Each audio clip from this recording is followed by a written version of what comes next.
আচ্ছা, আমরা শুরু করছি। তোমরা আমার যে ভিডিওগুলো ঠিকমতো দেখো না, দুই একজন দেখো, হয়তো দেখার টাইমও পাও না, হয়তো দেখলে তোমাদের লাভই হবে। আচ্ছা, পাতার অন্তর্গঠন করানোর আগে আমি কয়েকটি প্রশ্ন নিয়ে আলোচনা করছি। প্রথম হচ্ছে এক্সাইট প্রভৃতির জাইলেম কাকে বলে। একদম ছোট্ট কথায় ভাবো, এখানে জাইলেমের যে ভাগ, একটা হচ্ছে প্রোটোজাইলেম আর হচ্ছে মেটাজাইলেম, তাই তো? তাহলে প্রোটোজাইলেমটা কোন দিকে থাকে, মেটাজাইলেমটা কোন দিকে থাকে? এখানে দেখো ক আর ক মিলবে, ক প্রোটোজাইলেম আর পরিধি কর সঙ্গে প। তাহলে দেখো এর উত্তরটা হচ্ছে প্রোটোজাইলেম পরিধির দিকে। প্রোটোজাইলেম, তাহলে এটা লিখে নাও, প্রোটোজাইলেম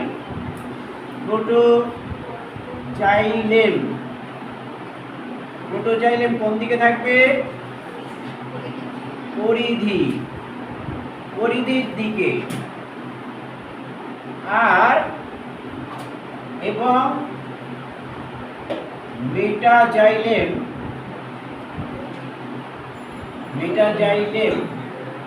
কেন্দ্রের দিকে। এটা কি বুঝতে পেরেছি? তাহলে দেখো, তাহলে এক্সাক্ট ভাববে, এক্সাক্ট হচ্ছে, আচ্ছা আর একটু কথা এখানে, এটা একটুখানি লেখো, মূলের প্রস্থচ্ছেদে। এই কথাটা দিয়ে শুরু করো, মূলের প্রস্থচ্ছেদে। তার মানে মূলে দেখা যায়, কোথায় দেখা যায়? মূলের প্রস্থচ্ছেদে প্রোটোজাইলেম পরিধির দিকে থাকে আর মেটাজাইলেম কেন্দ্রের দিকে থাকে। তাহলে এক্সাক্ট কোথায় থাকে? মূলের ক্ষেত্রে থাকে। এবার আমরা পরেরটা জানবো, এন্ডার। এবার আমরা পরেরটা ভাববো, এন্ডার। দেখো, এন্ডার প্রকৃতির জাইলেম, এন্ডার প্রকৃতির জাইলেম কাকে বলে?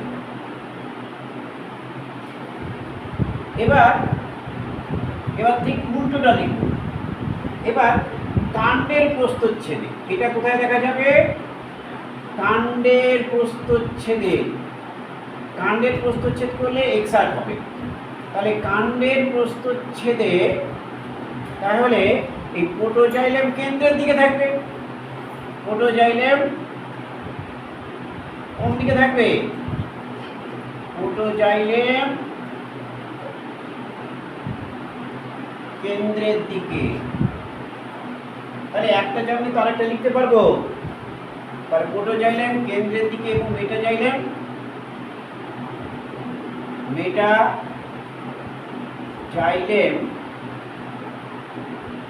পরিধির দিকে। তাহলে আমরা এটাও জানলাম। এবার আর একটা, যেটা তোমাদের আমি পড়ানো হয়নি, সেটা হচ্ছে মেসার্ট প্রকৃতির জাইলেম। মেসার্ট প্রকৃতির জাইলেম কাকে বলে?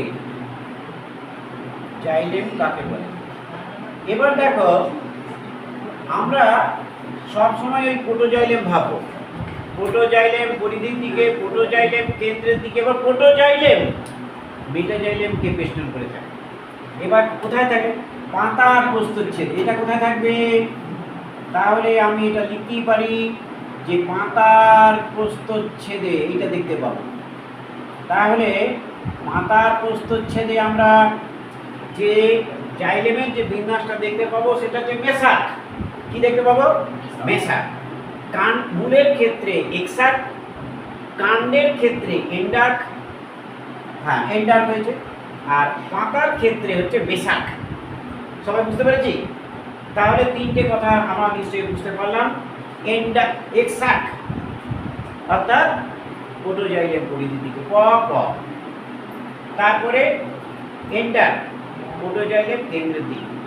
তারপর মেসার্ট পাতার প্রস্থচ্ছেদে। এবার প্রোটোজাইলেমের অবস্থানটা কেমন দেখো। এবার হচ্ছে এই প্রোটোজাইলেম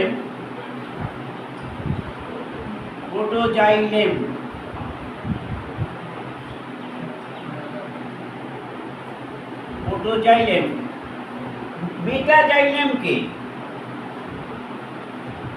মেটাজাইলেম কে?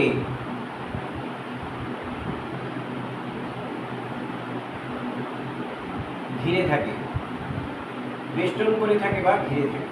তাহলে আমরা এই যে তিন প্রকার তোমাদের পাতার ক্ষেত্রে, মূলের ক্ষেত্রে এবং কাণ্ডের ক্ষেত্রে, তাহলে মূল প্রথমে মূলের ক্ষেত্রে এক্সার্ক হবে, কাণ্ডের ক্ষেত্রে এন্ডার্ক হবে, পাতার ক্ষেত্রে মেসার্ক হবে। তিনটে ঘটনা বুঝতে পেরেছি? সবাই বুঝতে পেরেছি। একদম প্রথমটা নিয়ে ভাববো, মূল কাণ্ড পাতা। যেমন সিরিয়াল মূল কাণ্ড পাতা। মূলের ক্ষেত্রে জাইলেমের যে বিন্যাসটা কেমন থাকে না, এক্সার্ক মানে হচ্ছে প্রোটোজাইলেম। আচ্ছা বলো তো কেউ একজন, প্রোটোজাইলেম আর মেটাজাইলেমের মধ্যে কে বড় কে ছোট হয়? কে বড় হয়? আর মেটাজাইলেম? ভালো করে বইটা দেখাতে, তোমার ছবিটা, আমি ছবিটা এঁকেছি সেটা কি দিয়েছি? কে বড়? কে বড় কে?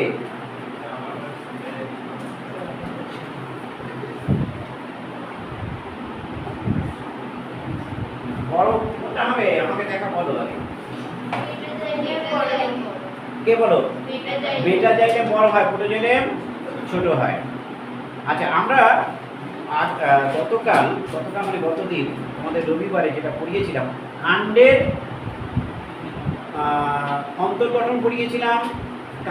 কাণ্ডের অন্তর্গঠন আমরা সেখানে একবীজপত্রী কাণ্ডের অন্তর্গঠন আমি তোমাকে দেখিয়েছি, এবং সেখানে ভূমিকলার মধ্যে নালিকা মান্ডিলগুলি ইতস্ততভাবে বিন্যস্ত আছে, তাই তো? মনে আছে একটুও? আচ্ছা ওইটা আমরা পড়াবো, তাহলে আমরা বুঝতে পারবো। আমরা এবার আর কয়েকটা জিনিস আমরা, তাহলে এই তিনটে জিনিস বুঝতে পেরেছো? এই তিনটে জিনিস বুঝলাম। এবার আমরা আর একটা কথা ভাববো। এবার আমরা আর কয়েকটা প্রশ্ন লিখবো। প্রথম হচ্ছে এই তিনটে প্রশ্ন হলো, 4 নম্বর প্রশ্ন লেখো। 4 নম্বর প্রশ্ন হচ্ছে প্রোটোস্টিলি কাকে বলে?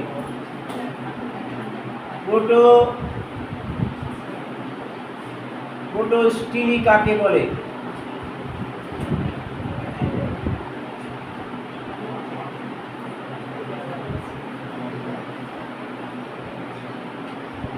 স্টিলি মানে তো জানো, পরিচক্র থেকে শুরু করে একদম মূলের কেন্দ্র পর্যন্ত যে অংশটা, সেটাই হচ্ছে স্টিলি। স্টিলি মানে কি? পরিচক্র থেকে শুরু হবে আর মূলের কেন্দ্র পর্যন্ত থাকবে। যেমন আমি দ্বিবীজপত্রীর ক্ষেত্রে আমি বলেছি যে দ্বিবীজপত্রী কাণ্ডের ক্ষেত্রে স্টিলি কেমন কোথায় থাকে? পরিচক্র থাকে, এবং ভূমিকলাগুলো যথাক্রমে এগুলো মজ্জা অংশ এগুলোতে বিভক্ত। কিন্তু একবীজপত্রী কাণ্ডের ক্ষেত্রে কিন্তু ভূমিকলা কিন্তু এরকম করে বিভক্ত নয়। একবীজপত্রী কাণ্ডের ক্ষেত্রে ভূমিকলা অন্তঃস্থলী এবং বহিঃস্থলী পার্টে বিভক্ত নয়। যেমন বহিঃস্থলী পার্টটা কি কি অংশ নিয়ে গঠিত? বহিঃস্থলী পার্টটা গঠিত অধস্তক কাণ্ডে। আমি এটা ভূমিকলাটা যখন পড়াবো তখন আরেকটু বিভাগ হবে, তাও আমি বলে দিই। বহিঃস্থলীয় গঠন তিনটে অংশ, কি কি? অধস্তক, সাধারণ কর্টেক্স এবং অন্তঃস্থক। কি কি বললাম? বহিঃস্থক, সাধারণ কর্টেক্স আর অন্তঃস্থক। বহিঃস্থক কিন্তু মূলে থাকে না। কোথায় থাকে না? বহিঃস্থক কিন্তু বহিঃস্থক না, ভুল হলো, ভুল বললাম, অধস্তক। বহিঃস্থক তো এপিডার্মিস, তাহলে বহিঃস্থক থাকছে, সবার ক্ষেত্রে থাকছে। বহিঃস্থকের নিচে থাকে অধস্তক। তাহলে অধস্তক, সাধারণ কর্টেক্স এবং অন্তঃস্থক। এই অধস্তকটা মূলের ক্ষেত্রে থাকে না। কাদের ক্ষেত্রে থাকে না? মূলের ক্ষেত্রে থাকে না। বুঝতে পেরেছি? তাহলে মূলের ক্ষেত্রে অধস্তক নেই। তাহলে মূলের ক্ষেত্রে আমরা কি দেখব না, মূলের ক্ষেত্রে যে ত্বক, এই ত্বকটাকে এপিপ্লেমা বলে, তাই তো? আর এই এপিপ্লেমা থেকে তৈরি হয়, এটা হচ্ছে এপিডার্মিস। কাণ্ডের ক্ষেত্রে এপিডার্মিস আর মূলের ক্ষেত্রে এপিপ্লেমা। তাহলে ওই মূলের ত্বক থেকে এটা শুরু হচ্ছে।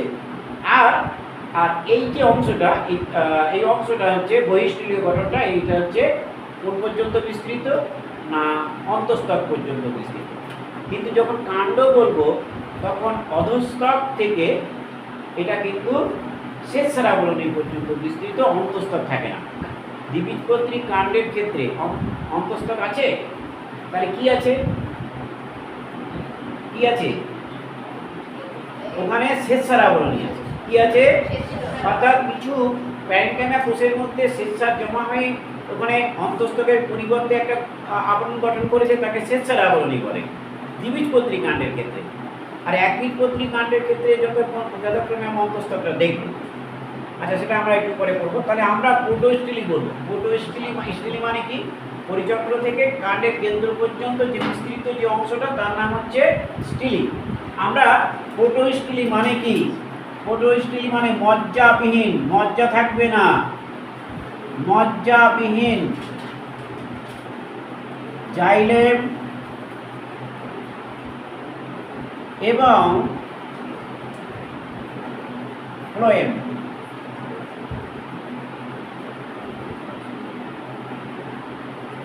কলা নিয়ে গঠিত যে স্টিলি, তাহলে এই গঠিত স্টিলিকে কি বলে, প্রোটোস্টিলি বলে। মজ্জা থাকবে না। আচ্ছা বলো তো, মজ্জাবিহীন জাইলেম ফ্লোয়েম কলা নিয়ে গঠিত একটি স্টিলি নাম কোথায় দেখা যায়, বলো। এই যে মজ্জাবিহীন জাইলেম এবং ফ্লোয়েম কলা নিয়ে গঠিত স্টিলিকে প্রোটোস্টিলি বলে। বলো তো, মজ্জা নেই। আমি তোমাদের গত রবিবারে পড়িয়েছিলাম, একদিকে দেখালাম মজ্জা আছে, আরেকদিকে দেখালাম মজ্জাংশ নেই। অর্থাৎ ভূমিকলা, গ্রাউন্ড মেরিস্টেম, এইটা কিন্তু বিভক্ত নয়, যে অন্তঃস্থলী এবং বহিঃস্থলীয় অংশে বিভক্ত নয়। কোথায়, একবীজপত্রী কাণ্ডে। কোথায়, তাহলে এই প্রোটোস্টিলি কোথায় দেখা যায়, দেখো তুমি ছবিটা, একবীজপত্রী কাণ্ডটা বার করো, ছবি তোমাদের খাতায় ছবি আছে। এই যে দেখো, এই যে একবীজপত্রী কাণ্ড, এই একবীজপত্রী কাণ্ডে এখানে কি মজ্জাংশ আছে, এখানে নেই। তার পাশের ছবিতে দেখো মজ্জাংশ আছে। এই যে ভেতরে মজ্জাংশ, দুটি নালিকা বান্ডেলের মাঝখানে মজ্জাংশ, আর একেবারে কেন্দ্রের স্থলে মজ্জা থাকে। কিন্তু প্রোটোস্টিলি হচ্ছে যেখানে মজ্জা থাকবে না। কি বুঝতে পেরেছি? তাহলে কোথায় থাকে না, একবীজপত্রী উদ্ভিদের কাণ্ডে। এই গঠনটা দেখতে পাই আমরা। কেমন? এবার পরের প্রশ্ন দেখো, পরের প্রশ্ন, প্রোটোস্টিলি কাকে বলে?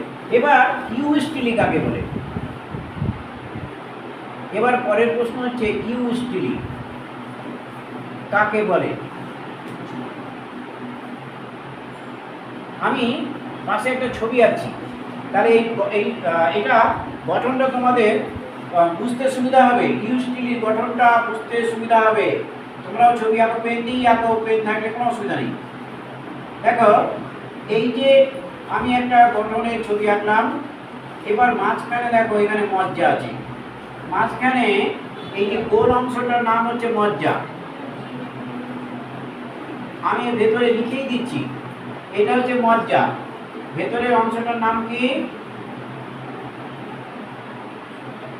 মজ্জা। তাহলে দেখো ভেতরের অংশটার নাম কি, মজ্জা। তাহলে মজ্জাকে বেষ্টন করে থাকছে কে, দেখো মজ্জাকে বেষ্টন করে এইগুলো হচ্ছে জাইলেম ফ্লোয়েম একসঙ্গে থাকবে। কেমন করে থাকবে, আমি এই গঠনটা আমি ছবি আঁকছি, তোমরা আঁকো, তাহলে বিষয়টা তোমাদের বুঝতে সুবিধা হবে।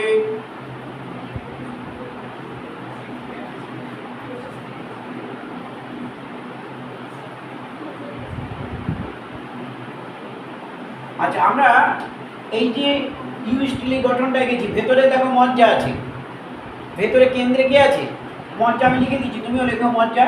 আর এখানে দাগ দেওয়া আছে যে অংশটা, এইটা হচ্ছে দাগ দেওয়া অংশটা হচ্ছে জাইলেম, যেগুলো দাগ দেওয়া হয়েছে। আর ফাঁকা যে অংশটা তার নাম হচ্ছে ফ্লোয়েম। এবার এটাই হচ্ছে ইউস্টিলি গঠন। এবার ইউস্টিলি কাকে বলে আমরা এটা লিখব। আচ্ছা দেখো, দেখো লেখো ভেতরে মজ্জা দেখো লেখো তুমি বল দিয়ে ভেতরে মজ্জা লেখো। এই যে দাগ দাগগুলো হচ্ছে, এই দাগ দাগ দিয়ে দিচ্ছি তো, এইগুলো হচ্ছে এইগুলো হচ্ছে জাইলেম, এইগুলো জাইলেম, বাইরে ফাঁকা জায়গাটা হচ্ছে ফ্রেম, জাইলেম এবং ফ্রেম। আচ্ছা আমরা এই লেখো কেন্দ্রীয় মজ্জাকে কেন্দ্র করে যখন জাইলেম এবং ফ্রেম কলা বলয় আকারে সজ্জিত থাকে, কেন্দ্রীয় মজ্জাকে বেষ্টন করে যখন কেন্দ্রীয় মজ্জা দেখছি তাকে বেষ্টন করে যখন জাইলেম এবং ফ্রেম কলা বলয় আকারে সজ্জিত থাকে তাকে ইউস্টিলি বলে। এটা কি আমরা বুঝতে পেরেছি? বলয় আকারে সজ্জিত থাকে তাকে কি বলে? ইউস্টিলি বলে। কেন্দ্রীয় জাইলেমকে বেষ্টন করে জাইলেম এবং ফ্রেম কলা যখন বলয় আকারে সজ্জিত থাকে তাকে ইউস্টিলি বলে। ইউস্টিলি তোমরা হয়তো বইয়ে এটা দেখবে, বুঝতে পারবে না, সেই জন্য আমি ছবি এঁকে বোঝালাম। এবার আমরা একবীজপত্রী উদ্ভিদের কাণ্ডের প্রকৃতি হচ্ছে অ্যাক্টিওস্টিলি, আর দ্বিবীজপত্রী কাণ্ডের যে নালিকা মান্ডিলের প্রকৃতি হচ্ছে স্টিলির প্রকৃতি হচ্ছে ডিক্টিওস্টিলি। এই দুটো লিখব, অ্যাটাক্টোস্টিলি আর ডিক্টিওস্টিলি, দুটো কথা। প্রথমে আমরা এই অ্যাটাক্টোস্টিলি লিখি। দেখো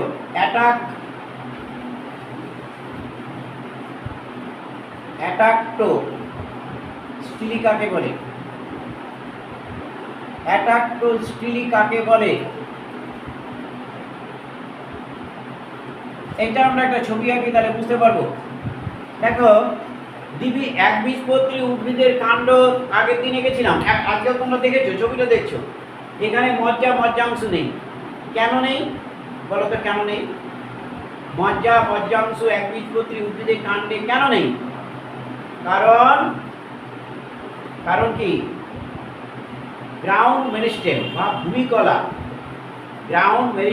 ভূমিকলা বিভাজিত হয়নি। কেন হয়নি? বিভাজিত না হলে মজ্জাংশ তৈরি হবে না। কি বুঝতে পেরেছি? আবার কি বললাম বলো তো? একবীজপত্রী উদ্ভিদের কাণ্ডে গ্রাউন্ড মেরিস্টেম বা ভূমিকলা বিভাজিত হয়নি, তাই মজ্জাংশ ইত্যাদি গঠিত হয়নি। তাহলে নালিকা পান্ডিলগুলো কোথায় বিন্যস্ত আছে? ভূমিকলার মধ্যে। কি বুঝতে পেরেছি? ভূমিকলার মধ্যে বিন্যস্ত আছে। এই যে ভূমিকলার মধ্যে নালিকা পান্ডিলগুলো ইতস্ততভাবে বিন্যস্ত থাকে, এটা কি বলে? অ্যাটাক্টোস্টিলি। কোথায় দেখা যায়? একবীজপত্রী কাণ্ডে। তাহলে আমরা একটা ছবি আঁকি। এই ধরো নালিকা পান্ডিলের এই হচ্ছে ভূমিকলা। আমি একটা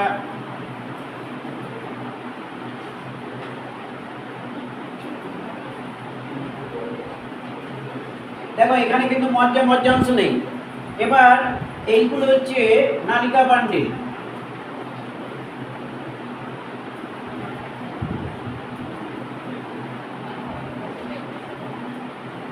এই ভূমিকলার মধ্যে কিন্তু নালিকা পান্ডিলগুলো রয়েছে।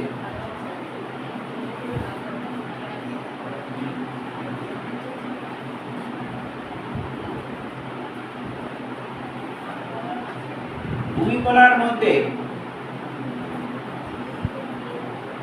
এটা হচ্ছে ভূমিকলা। এই যে ভেতরে যে অংশটা, এটা পুরোটা হচ্ছে ভূমিকলা। একবীজপত্রী উদ্ভিদের কাণ্ডে দেখতে পাবো আমরা গ্রাউন্ড মেরিস্টেম, ভূমিকলা, এবং তার মধ্যে এই যে জাইলেম এবং ফ্রেম, জাইলেম ফ্রেম তোমরা দেখো এরকম দুজনের মাঝখানে এখানে কিন্তু ফ্রেম আছে। ফ্রেমটা এখানে থাকবে মাঝখানে, এখানে ফ্রেম থাকে। আর এইগুলো হচ্ছে জাইলেম, এবার তাহলে ভূমিকলার মধ্যে জাইলেম এবং ফ্রেম ইতস্তত বিক্ষিপ্তভাবে বিন্যস্ত আছে। তাহলে আমরা এটা একবীজপত্রী উদ্ভিদের কাণ্ডে দেখতে পাই। আচ্ছা আমরা কি লিখবো তাহলে? দেখো, নালিকা বান্ডিলগুলি যখন নালিকা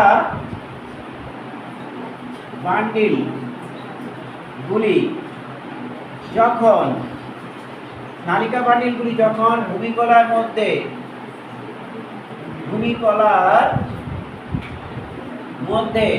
কেমন ভাবে বিন্যস্ত আছে? বিক্ষিপ্ত ভাবে বিন্যস্ত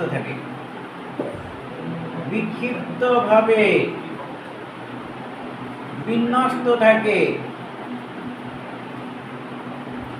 তাকে কি বলে? অ্যাডাক্টো স্টিল বলে। তাহলে অ্যাডাক্টো স্টিলি,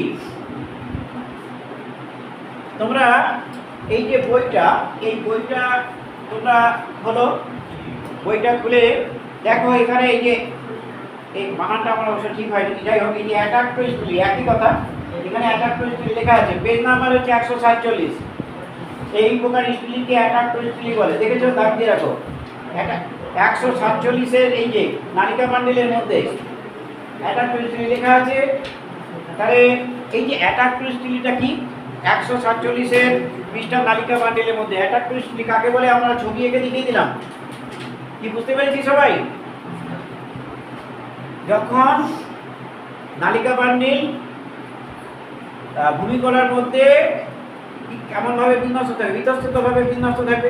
এই যে এখানে দেখো, এটা পুরো ভূমিকলা, এই ভূমিকলার মধ্যে নালিকা বান্ডিলগুলো বিন্যস্ত রয়েছে, ইতস্তত কোনো সাজানো হবে নেই। এটাই হচ্ছে অ্যাডাক্টো স্টিলি। তাহলে একবীজপত্রী উদ্ভিদের কাণ্ড, উদাহরণটা কি লিখবো? একবীজপত্রী উদ্ভিদের কাণ্ড কোথায় থাকে? এটা একবীজপত্রী উদ্ভিদের কাণ্ডের প্রস্থচ্ছেদে দেখব। কাণ্ডের এই প্রস্থচ্ছেদে আমরা কিন্তু এটা লক্ষ্য করব।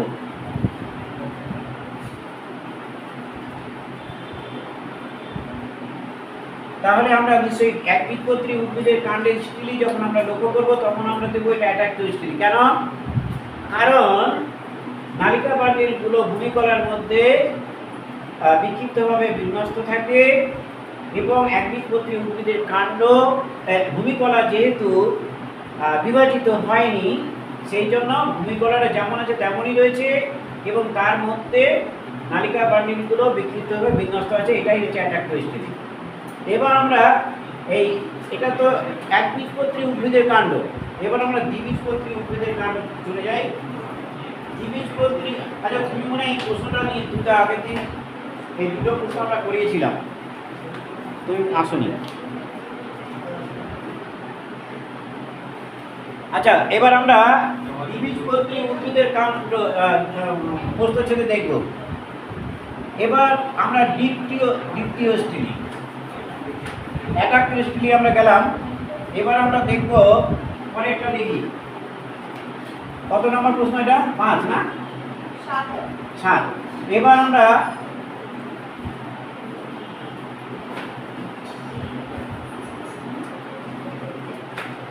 দ্বিতীয় স্টিলি কাকে বলে? এবার আমরা পরেরটা দেখব। একটা ছবি আঁকি, তাহলে বুঝতে পারবে। নিশ্চয়ই এটা বুঝতে পেরেছো যে দ্বিবীজপত্রী উদ্ভিদের কাণ্ডের ক্ষেত্রে দেখা যায়। এবার দ্বিবীজপত্রী উদ্ভিদের কাণ্ডের ক্ষেত্রে দ্বিতীয় স্টিলিটা কিরকম, এটা আমরা একটু দেখি। কেন্দ্রে কিন্তু এখানেও কিন্তু যেহেতু আমরা এখানে কিন্তু মজ্জা দেখব, এখানে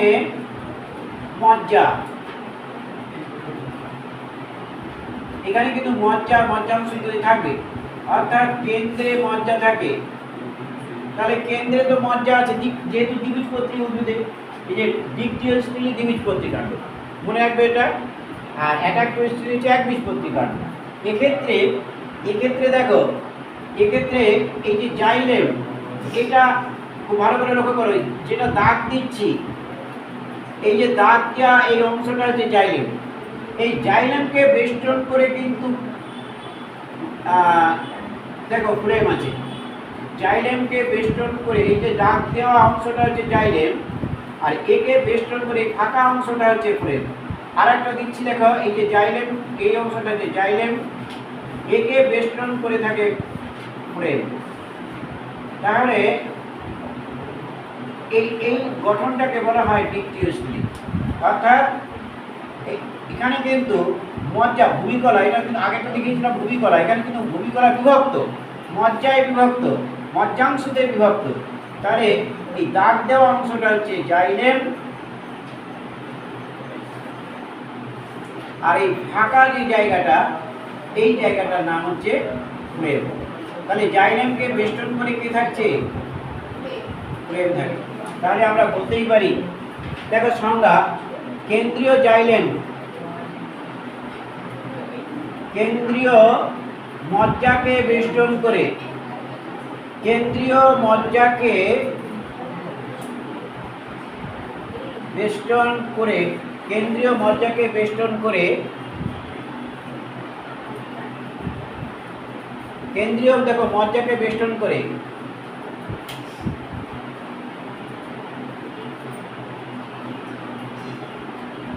না কেন্দ্রীয় মজ্জাকে বেষ্টন করে লিখো না, কেন্দ্রীয় মজ্জা, কেন্দ্রীয় মজ্জা অংশ থাকে, কেন্দ্রীয় মজ্জা অংশ থাকে এবং জাইলেমকে বেষ্টন করে ফ্লেম থাকে। জাইলেমকে বেষ্টন করে কে থাকবে? ফ্লেম থাকবে। এটা কোথায় দেখা যায়? এটা হচ্ছে দ্বিবীজপত্রী উদ্ভিদের কাণ্ড। দ্বিবীজপত্রী উদ্ভিদের কাণ্ডের প্রস্থচ্ছেদ,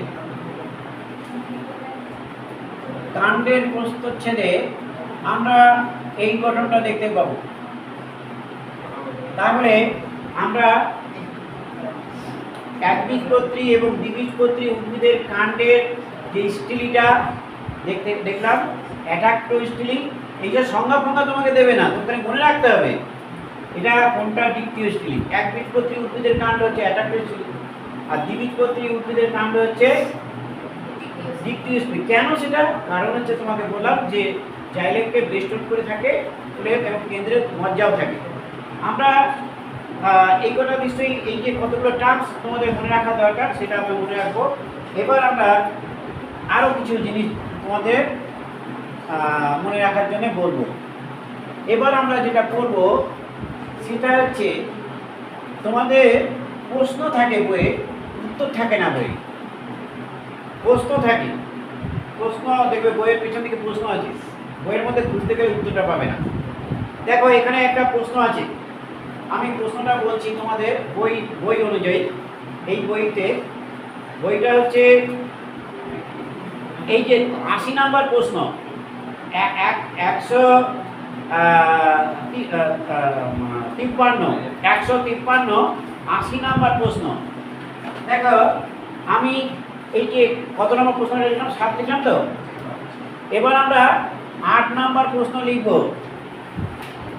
দেখো এই একটা ছকের মাধ্যমে লিখব। দেখো স্ক্লেরাইড, স্ক্লেরাইড কোষের আকৃতি, স্ক্লেরাইড কোষের আকৃতি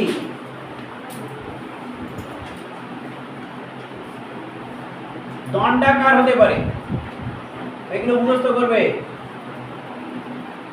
যদি স্ক্লেরাইড কোষের আকৃতি দণ্ডাকার হয় তাহলে তার নাম কি? তাহলে একটু ভালো করে মনে করে একদম মুখস্থ করবে। স্ক্লেরাইড কোষের আকৃতি যদি দণ্ডাকার হয় তাহলে তার নাম হচ্ছে ম্যাক্রোস্ক্লেরাইড। ম্যাক্রোস্ক্লেরাইড। তাহলে এবার ম দিয়ে ম, উদাহরণ, উদাহরণ হচ্ছে মটর, মটর, মুখ, মটর আর মুখ, বীজত্বক কোথায় থাকে? মটর আর মুখের বীজত্বকে থাকে। কি বুঝতে পেরেছি? ম দিয়ে ম। তাহলে স্ক্লেরাইড কোষের আকৃতি যদি দণ্ডাকার হয় তার নাম কি? ম্যাক্রোস্ক্লেরাইড। এবার এই স্ক্লেরাইড কোষের আকৃতি যদি গোলাকার হয়, যদি স্ক্লেরাইড কোষের আকৃতি যদি গোলাকার বা ডিম্বাকার, গোলাকার বা ডিম্বাকারও হতে পারে, প্যারেনকাইমা কোষের মতো ডিম্বাকার হয়। এবার এটা হচ্ছে এক নম্বর, স্ক্লেরাইড কোষের আকৃতি যদি দণ্ডাকার হয় তার নাম। স্ক্লেরাইড কোষের আকৃতি যদি ডিম্বাকার হয় বা গোলাকার হয় তাহলে তার নাম হচ্ছে ব্রাকি স্ক্লেরাইড। ব্রাকি, ব্রাকি, ব্রাকি স্ক্লেরাইড। তাহলে ব্রাকি স্ক্লেরাইড এর উদাহরণটা হচ্ছে এই নাশপাতি পেয়ারা। এর উদাহরণটা কি? নাশপাতি, নাশপাতি, নাশপাতি, পেয়ারা শ্বাস, নাশপাতি আর পেয়ারা, পেয়ারার ফলের যে শ্বাস, শ্বাস অংশটা, ভেতরের অংশটা, এ শ্বাসে দেখা যায়। পেয়ারা, হ্যাঁ পেয়ারা শ্বাস, পেয়ারার ভেতরে যে খাই আমরা যে অংশটা, ওইটাই শ্বাস। তাহলে স্ক্লেরাইড কোষের আকৃতি যদি ডিম্বাকার হয়, এটা কি বুঝতে পেরেছি? মুখস্থ করবে কিন্তু। ডিম্বাকার হলে তাকে কি বলে? ব্রাকি স্ক্লেরাইড।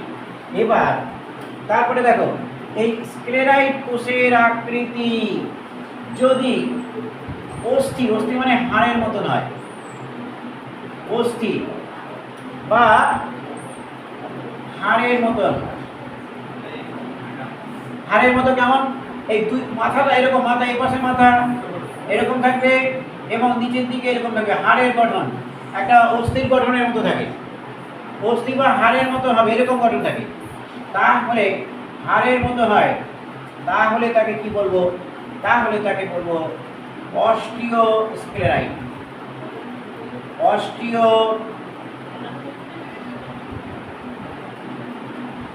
অস্টিও স্ক্লেরাইড।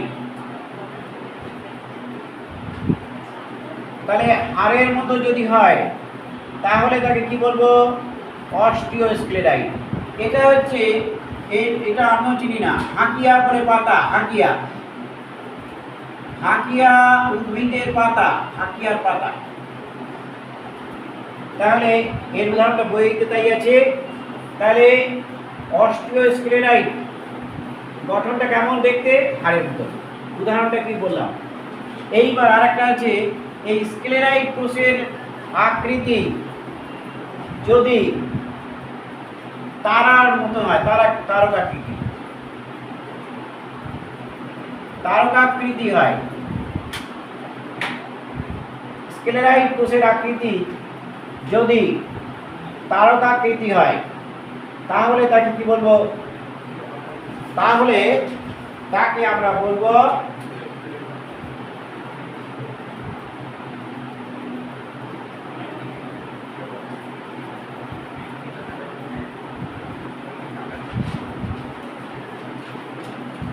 ম্যাক্রোস্ক্লেরাইড, ব্রাকিওস্ক্লেরাইড, অস্টিওস্ক্লেরাইড এবং এটা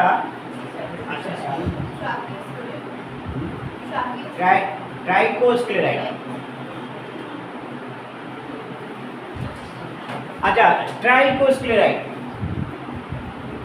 ম্যাক্রোস্ক্লেরাইড, ব্রাকিওস্ক্লেরাইড, অস্টিওস্ক্লেরাইড এবং তোমার এখানে উদাহরণটা কি দিই? উদাহরণটা তো জলপাইয়ের পাতা, নাশপাতি, মটর,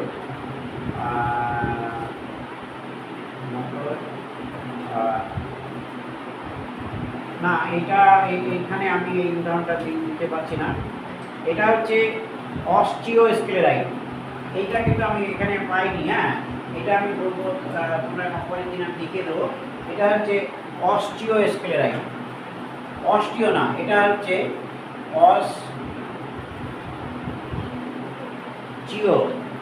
অস্টিওস্ক্লেরাইট,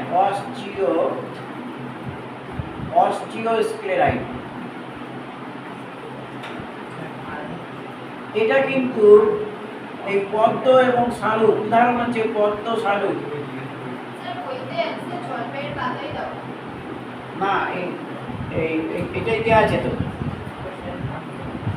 আচ্ছা, এটা তাহলে জলপাইয়ের পাতা দেওয়া আছে না, কোনো কিছু একটা দেওয়া আছে তাহলে এটা ট্রাইকোস্ক্লেরাইট। আচ্ছা, এটা মনে হচ্ছে, দাঁড়াও, ট্রাইকোস্ক্লেরাইট, তাহলে ওইটা দেখে নিই। ব্র্যাকিও আছে, গেল ফলে আছে, মটরে আছে, অস্টিওস্ক্লেরাইট আছে। আচ্ছা, এটা ট্রাইকোস্ক্লেরাইট, জলপাইয়ের পাতা লেখো। ট্রাইকোস্ক্লেরাইট হচ্ছে জলপাইয়ের পাতা, এটা হচ্ছে ট্রাইকোস্ক্লেরাইট। ট্রাইকোস্ক্লেরাইট, এটা লেখো ট্রাইকোস্ক্লেরাইট। ট্রাইকোস্ক্লেরাইট,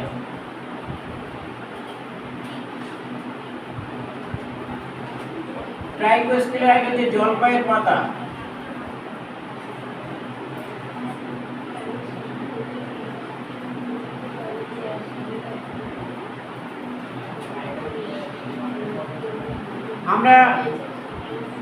এবার আমরা যেটা কয়েকটা যেটা লেখা হয়েছে সবার, এবার আমরা আর কয়েকটা প্রশ্ন আমরা লিখব।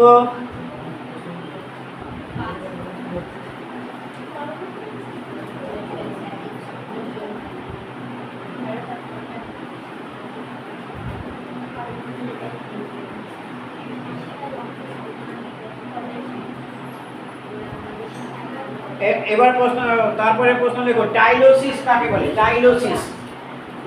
পরে আর একটা প্রশ্ন লেখো, তারপরে আমরা এটা পড়াচ্ছি। টাইলোসিস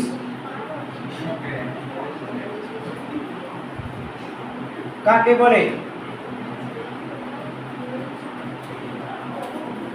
টাইলোসিস কাকে বলে লেখো।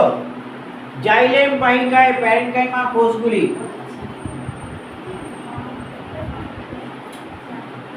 জাইলেম বাহিকার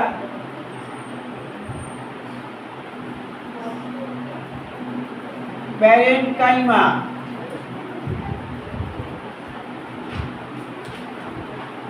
কোষগুলি থেকে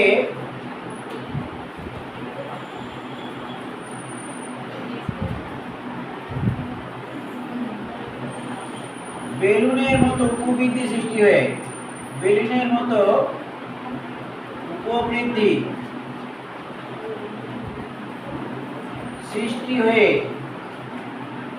ট্র্যাকিয়া, এই ট্র্যাকিড এবং ট্র্যাকিয়া কোষে, ট্র্যাকিড এবং ট্র্যাকিয়া কোষে প্রবেশ করে, কোষে প্রবেশ করে কি করে, সংবহনে বাধা দেয়।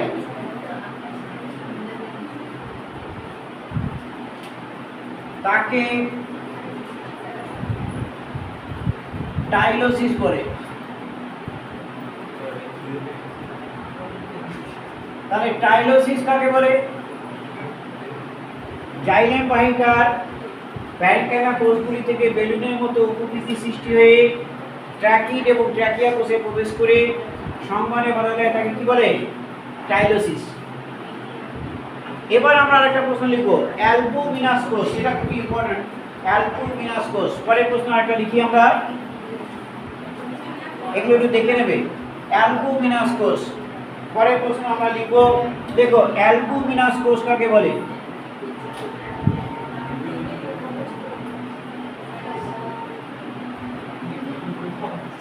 অ্যালবুমিনাস কোষ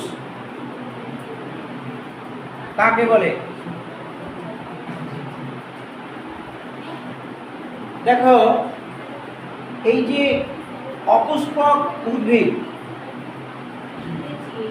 অপুষ্পক উদ্ভিদের ক্ষেত্রে, অপুষ্পক উদ্ভিদের কথা বন্ধ করো, অপুষ্পক উদ্ভিদের ক্ষেত্রে কেমন ফ্লোয়েম কলায়, ফ্লোয়েম কলায় সঙ্গী কোষের পরিবর্তে, সঙ্গী কোষের পরিবর্তে, সঙ্গী কোষের পরিবর্তে বিশেষ এক প্রকার কোষ থাকে, পরিবর্তে যে বিশেষ এক প্রকার কোষ থাকে, এক প্রকার কোষ থাকে, তাকে অ্যালবুমিনাস কোষ বলে, তাকে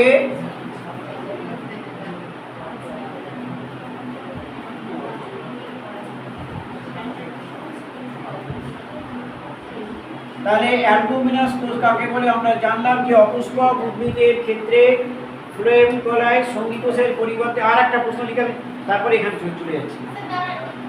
তাহলে অপুষ্পক উদ্ভিদের ক্ষেত্রে ফ্লোয়েম কলায় সঙ্গী কোষের অনুরূপ একটা কোষ থাকে, অর্থাৎ এটা হচ্ছে সঙ্গী কোষ নয়, তারপরে সঙ্গী কোষের পরিবর্তে একটা বিশেষ কোষ থাকে, তাকে বলে অ্যালবুমিনাস কোষ। তাহলে অ্যালবুমিনাস কোষ কোথায় থাকে?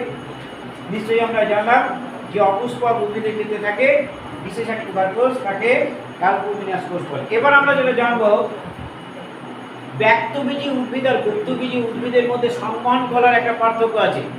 সেই বেসিক পার্থক্যটা আমরা একটুখানি জেনে নিই, কারণ এখান থেকে প্রশ্ন অনেকগুলো বাক্য দিয়ে তোমাকে বলতে পারে, সেইটা তোমাকে জানতে হবে যে ব্যক্তবীজী এবং গুপ্তবীজী উদ্ভিদের মধ্যে সংবহন কলার বেসিক পার্থক্যটা কী, কোন কোন অংশগুলো আছে ব্যক্তবীজীতে, কোন কোন অংশগুলো নেই। গুপ্তবীজী উদ্ভিদের সব অংশগুলো আছে, কিন্তু ব্যক্তবীজী উদ্ভিদের ক্ষেত্রে কোনটা নেই, এইটা জানলেই আমরা জানতে পারবো। বুঝে দেবো কি এটা? আচ্ছা, এবার আমরা এই প্রশ্নটা লেখো, ব্যক্তবীজী উদ্ভিদের সংবহন কলায়, সংবহন কলা মানে জাইলেম ফ্লোয়েম। তাহলে ব্যক্তবীজী উদ্ভিদের সংবহন কলায় কোন কোন অংশ থাকে না? ব্যক্তবীজী উদ্ভিদের, ব্যক্তবীজী উদ্ভিদের সংবহন কলায়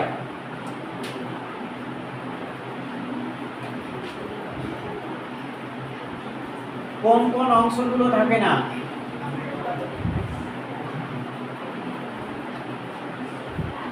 কোন কোন অংশগুলি থাকে না? দেখো কোন কোন অংশগুলি থাকে না। এই যে জাইলেম, জাইলেম কলা তোমরা জানো, জাইলেম কলায় কোনটা থাকে না? ট্র্যাকিড থাকে না। জাইলেম কলায় ট্র্যাকিড থাকে না ব্যক্তবীজী উদ্ভিদে। আর ফ্লোয়েম কলায় কোনটা থাকে না? ফ্লোয়েম কলায় সিগনল আর সঙ্গী কোষ থাকে না। সিগনল এবং সঙ্গী কোষ থাকে না। তাহলে ব্যক্তবীজী উদ্ভিদের ক্ষেত্রে গুপ্তবীজী উদ্ভিদের সঙ্গে একটা বেশি পার্থক্য দেখলাম, জাইলেম কলায় ট্র্যাকিডটা থাকে না, বাদ বাকিগুলো থাকে। আর ফ্লোয়েম কলায় সিগনল সঙ্গী কোষ থাকে না, কিন্তু বাদ বাকি অংশগুলো থাকে। তাহলে ব্যক্তবীজী উদ্ভিদের সঙ্গে গুপ্তবীজী উদ্ভিদের বেশি পার্থক্যটা আমরা জেনে নিলাম। এবার আমরা পাতা সম্বন্ধে অনেকগুলো অংশ পড়াতে হবে। আচ্ছা, পাতা খুব সোজা, আমরা একটুখানি এই পার্থক্যটা লিখতে শুরু করি, তাহলে তোমার খাতা বার করো আর পার্থক্যটা পড়াবো আর পার্থক্য লিখবো, তাহলে কিন্তু আমরা এই সম্পূর্ণ গঠন আগে দেখে নেব যে এদের যে প্রস্থচ্ছেদে দুটোর মধ্যে কি আছে, কি কি অংশ আছে, দুটোই একই রকম, সেটা এটা লেখা হয়ে গেছে তো। আচ্ছা, এবার আমরা দেখো এই একদিকে আমি বিষম পৃষ্ঠ পাতা, বিষম পৃষ্ঠ মানে দ্বিবীজপত্রী পাতা, আর এটা হচ্ছে সমাঙ্ক পৃষ্ঠ পাতা। বিষম পৃষ্ঠ এটা মুছে গেছে, সমাঙ্ক পৃষ্ঠ পাতা এটা হচ্ছে রজনীগন্ধা।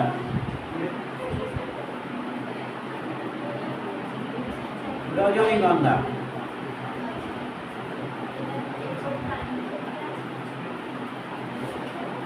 আচ্ছা, একদিকে আমি সমাঙ্ক পৃষ্ঠ পাতার অন্তর্গঠন, আর একদিকে বিষম পৃষ্ঠ পাতা। সমাঙ্ক, বিষম মানে দ্বিবীজপত্রী, বিষম মানে কি এটা কিন্তু দ্বিবীজপত্রী পাতা, আর সমাঙ্ক মানে কি এটা হচ্ছে একবীজপত্রী পাতা।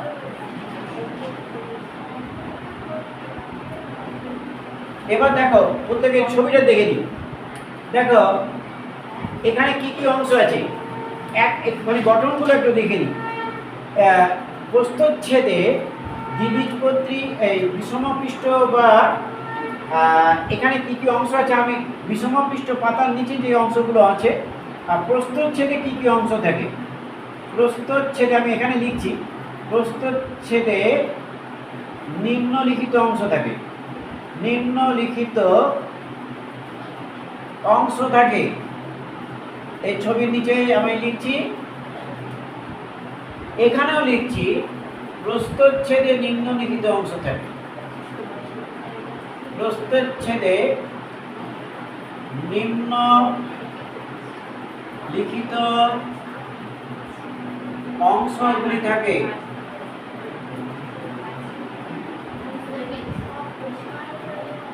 আচ্ছা, একদম এইটা দেখো, প্রথমে দেখো এই যে একটা ত্বক আছে, এই ত্বকটা দেখো, এই ত্বকটাকে বলে ঊর্ধ্বত্বক, আর এখানে একটা ত্বক আছে, এই ত্বকটাকে বলে নিম্নত্বক।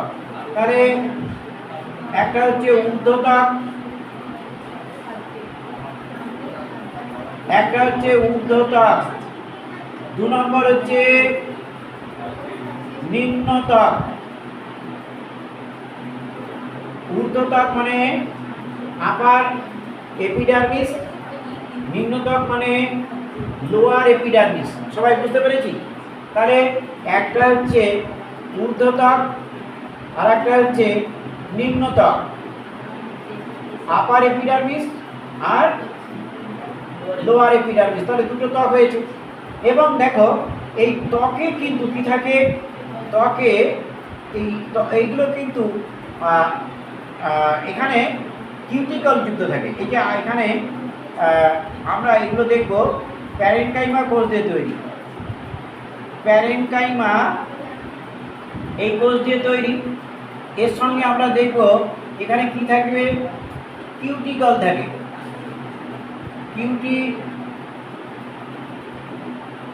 কিউটিকল। দেখো উপরে একটি আবরণ আছে, কিউটিকলের আবরণ, কিউটিকল থাকে। আর একটা কথা হচ্ছে এখানে কিন্তু যেহেতু এটা বিষম পৃষ্ঠ পাতার নিম্নত্বকে পত্ররন্ধ্র থাকে। পত্ররন্ধ্রটা কোথায় থাকে? নিম্নত্বকে, ঊর্ধ্বত্বকে থাকবে না, নিম্নত্বকে পত্ররন্ধ্র। তাহলে আমরা ঊর্ধ্বত্বক এবং নিম্নত্বক সম্বন্ধে জানলাম। এবার 3 নম্বর হচ্ছে মেসোফিল কলা। মেসোফিল, এবার এই মেসোফিল কলাটা কি, কাকে মেসোফিল কলা বলে? দেখো এই খুব ভালো করে লক্ষ্য করো, এই ঊর্ধ্বত্বক আর এই নিম্নত্বকের মাঝখানে এই পুরো অংশটা ভূমিকলা। তাহলে ঊর্ধ্বত্বক ও নিম্নত্বকের মাঝখানে ভূমিকলাটাকেই বলা হয় মেসোফিল কলা। ভূমিকলাটাকে কি বলে? মেসোফিল কলা। এই মেসোফিল কলা বিষম পৃষ্ঠ পাতার ক্ষেত্রে 2 প্রকার কোষে বিভক্ত, একটা হচ্ছে বেলনাকার, একটা হচ্ছে গোলাকার। বেলনাকার কোষগুলোকে বলে প্যালিসেড প্যারেনকাইমা, আর এই গোলাকার কোষগুলোকে বলা হয় স্পঞ্জি প্যারেনকাইমা। তাহলে নিশ্চয়ই বুঝতে পারলাম মেসোফিল কলা কাকে বলে। ঊর্ধ্বত্বক এবং নিম্নত্বকের মধ্যবর্তী ভূমিকলাকেই মেসোফিল কলা বলে। মেসোফিল কলা বিষমপৃষ্ঠ পাতার ক্ষেত্রে দুই প্রকার কোষে বিভক্ত। এগুলোর নাম কি? প্যারিসেট প্যারেনকাইমা এবং স্পঞ্জি প্যারেনকাইমা। সবাই বুঝতে পেরেছি কি? তাহলে মেসোফিল কলা কাকে বলে? ভূমিকলার নামই মেসোফিল কলা। তাহলে মেসোফিল কলা হচ্ছে, নিশ্চয়ই আমরা বলতে পারবো যে ঊর্ধ্বতাপ ও ঊর্ধ্বতাপ আর নিম্নতাপের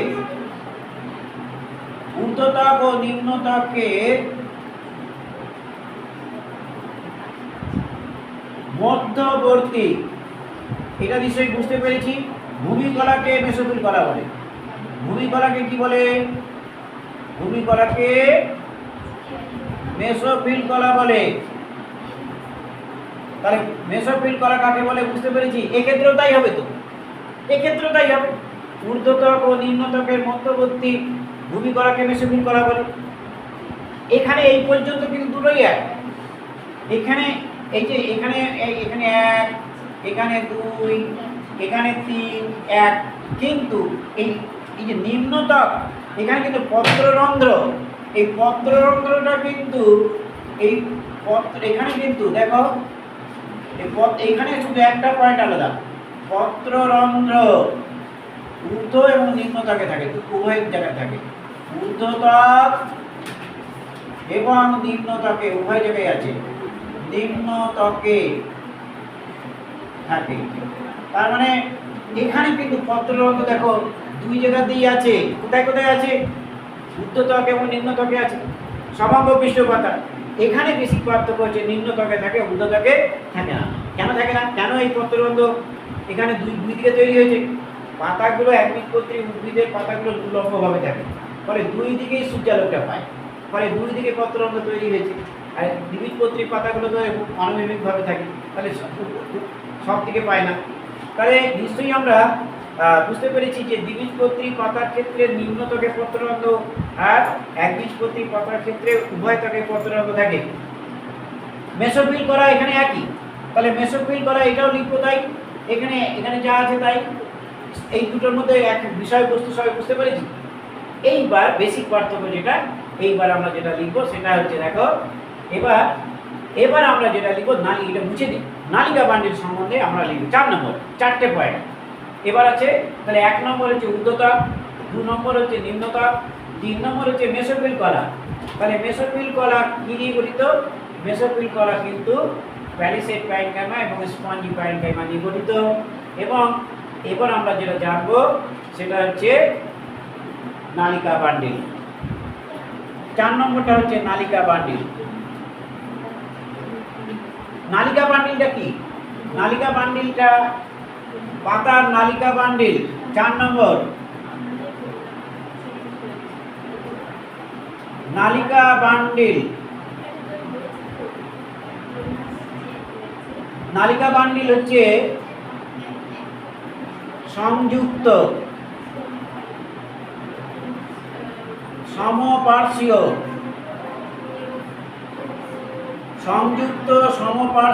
বদ্ধ, সংযুক্ত সমপার্শ্বীয় বদ্ধ। নিশ্চয় বদ্ধ কেন? কারণ ক্যাম্বিয়াম থাকে না। কি বুঝতে পেরেছি? মুক্ত হলে ক্যাম্বিয়াম থাকতো, এখানে দেখো ক্যাম্বিয়াম নেই, কোথাও দেখিনি। তাহলে যেরকম এই যে তোমাকে দেখিয়েছিলাম বদ্ধ কিরকম, এই যে সংযুক্ত সমপার্শ্বীয়, এরকম ছবি দেখিয়েছিলাম, এটা হচ্ছে সংযুক্ত সমপার্শ্বীয় বদ্ধ, তাই তো? মুক্ত যখন হতো তখন এখানে কি থাকতো? মাঝখানে এখানে ক্যাম্বিয়াম চলে আসতো, এখানে এরকম করে ক্যাম্বিয়াম আমাকে দেখাতে হতো। তাহলে এটা হচ্ছে মুক্ত হতো, কিন্তু এটা সংযুক্ত সমপার্শ্বীয় বদ্ধ। উভয় এখানেও তাই হবে, এখানেও কিন্তু আমি লিখব সংযুক্ত সমপার্শ্বীয় বদ্ধ একই। তাহলে একবীজপত্রী ক্ষেত্রেও নালিকা বান্ডিল হচ্ছে নালিকা বান্ডিল সংযুক্ত সমপার্শ্বীয় আর বদ্ধ, এটা নিশ্চয়ই বুঝতে পেরেছি। এবার যেটা আমরা জানবো, দেখো এখানে এখানে জাইলেম জাইলেম এই যে এই কোষগুলি একই রকম, এই যে মানে প্যালিসেড প্যারেনকাইমা এবং এগুলো যেহেতু দুই রকম, তাহলে এইটা হচ্ছে অসমসত্ব। অসমসত্ব কারণ অসমসত্ব কারণ হচ্ছে দুই প্রকার কোষ থাকে, দুই প্রকার এটা দুই প্রকার কি কোষ? এই দুই প্রকার প্যারেনকাইমা কোষ, দুই প্রকার প্যারেনকাইমা কোষ থাকে, এই জন্য এটাকে অসমসত্ব বলে। দুই প্রকার প্যারেনকাইমা কোষ কি কি? প্যালিসেড প্যারেনকাইমা আর স্পঞ্জি প্যারেনকাইমা। প্যালিসেড প্যারেনকাইমা আর স্পঞ্জি প্যারেনকাইমা কোষ থাকে। তাহলে দুই প্রকার কোষ আছে, প্যালিসেড প্যারেনকাইমা আর স্পঞ্জি প্যারেনকাইমা, সেটা এই জন্য একে অসমসত্ব বলে। এটা কিন্তু সমসত্ব। সমসত্ব কেন? কারণ হচ্ছে এখানে কিন্তু এক প্রকার স্পঞ্জি প্যারেনকাইমা কোষ আছে, স্পঞ্জি প্যারেনকাইমা কোষ আছে। তাহলে স্পঞ্জি প্যারেনকাইমা কোষ থাকে, সেই জন্য এটা সমসত্ব। আর এটা অসমসত্ব কেন? কারণ দুই প্রকার কোষ থাকে। এবার হচ্ছে নালিকা বান্ডিলটা কেমন দেখো। নালিকা, এটা দেখো জাইলেমে প্রোটোজাইলেমের প্রকৃতি, প্রোটোজাইলেমের প্রকৃতিটা কেমন? প্রকৃতিটা হচ্ছে মেসাক। এখানে মেসাক, এখানে কিন্তু মেসাক মানে কি? বেষ্টন করে থাকে, জাইলেমকে বেষ্টন করে ফ্রেম আছে। এই যে দেখো জাইলের মাঝখানে কালো, এই যে কালো করে দিয়েছি, কালোটা কি? কালোটা হচ্ছে ফ্রেম, দেখো বেষ্টন করে রয়েছে, জাইলেমকে বেষ্টন করে ফ্রেম রয়েছে। এই যে বেষ্টন করে থাকা একে বলে মেসাক। তাহলে আমরা যে জানলাম যে এখানে কয়েকটা প্রশ্ন তোমাকে নিশ্চয়ই বুঝতে পেরেছ। পত্ররন্ধ্র দিয়ে একটি পার্থক্য আমি বলতে পারি। দ্বিবীজপত্রী পাতার ক্ষেত্রে নিম্ন থাকে, একবীজপত্রী পাতার ক্ষেত্রে উভয় থাকে। মেসোফিল কলা দিয়ে একটা পার্থক্য যদি বলি, বিষমপৃষ্ঠ পাতায় মেসোফিল কলা দুই প্রকার, আর সমাপপৃষ্ঠ পাতায় মেসোফিল কলা এক প্রকার। নালিকা বান্ডিলের ক্ষেত্রে আমরা বলতে পারি যে নালিকা বান্ডিলগুলো এটা হচ্ছে অসমসত্ব। নালিকা বান্ডিলগুলো সংযুক্ত সমপার্শ্বীয় বদ্ধ, আর যেহেতু এটা অসমসত্ব তার মানে দুই প্রকার কোষ আছে, আর এখানে এটা হচ্ছে সমসত্ব মানে এক প্রকার কোষ আছে। জাইলেমের যে প্রোটোজাইলেমের প্রকৃতি সেটা হচ্ছে মেসাক প্রকৃতির, এটাও কিন্তু তাই। আমরা নিশ্চয়ই এটা বুঝতে পারলাম। আর একটা কথা তোমাকে বলা হয়নি, সেটা হচ্ছে দেখো নালিকা বান্ডিলগুলো কিন্তু বান্ডিল শীট দিয়ে আবৃত থাকে, উভয় ক্ষেত্রেই বান্ডিল শীট, এটা কথাটা লেখো 5 নম্বর। নালিকা বান্ডিলগুলো কি দিয়ে আবৃত থাকে? নালিকা বান্ডিল আবরণী বা বান্ডিল শীট, বান্ডিল আবরণী বা বান্ডিল শীট। দেখো বান্ডিল আবরণী, বান্ডিল শীট লেখা আছে। অর্থাৎ নালিকা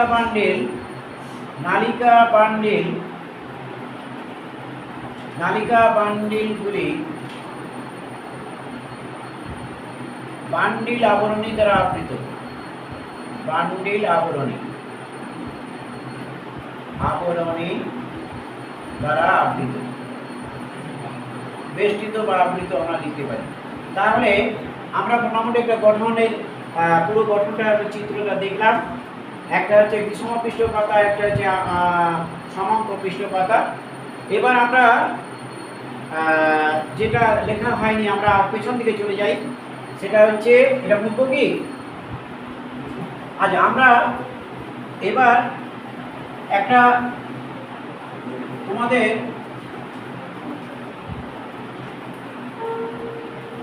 কলাতন্ত্রটা লেখা হয়নি, তাই তো?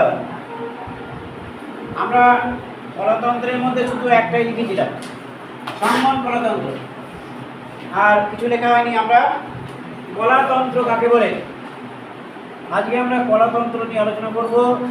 হ্যাঁ, বলছি যে সম্পৃক্ত বার্তার ক্ষেত্রে নালিকা বান্ডিল বান্ডিল আপলোড আর সমাপ্তির ক্ষেত্রে হয় বান্ডিল, হ্যাঁ বান্ডিল আবরণী বা বান্ডিল সিক্স, দেখো একই আছে। আচ্ছা, কলাতন্ত্র সম্বন্ধে আমরা জানবো। প্রথমে আজকে আমরা কলাতন্ত্র,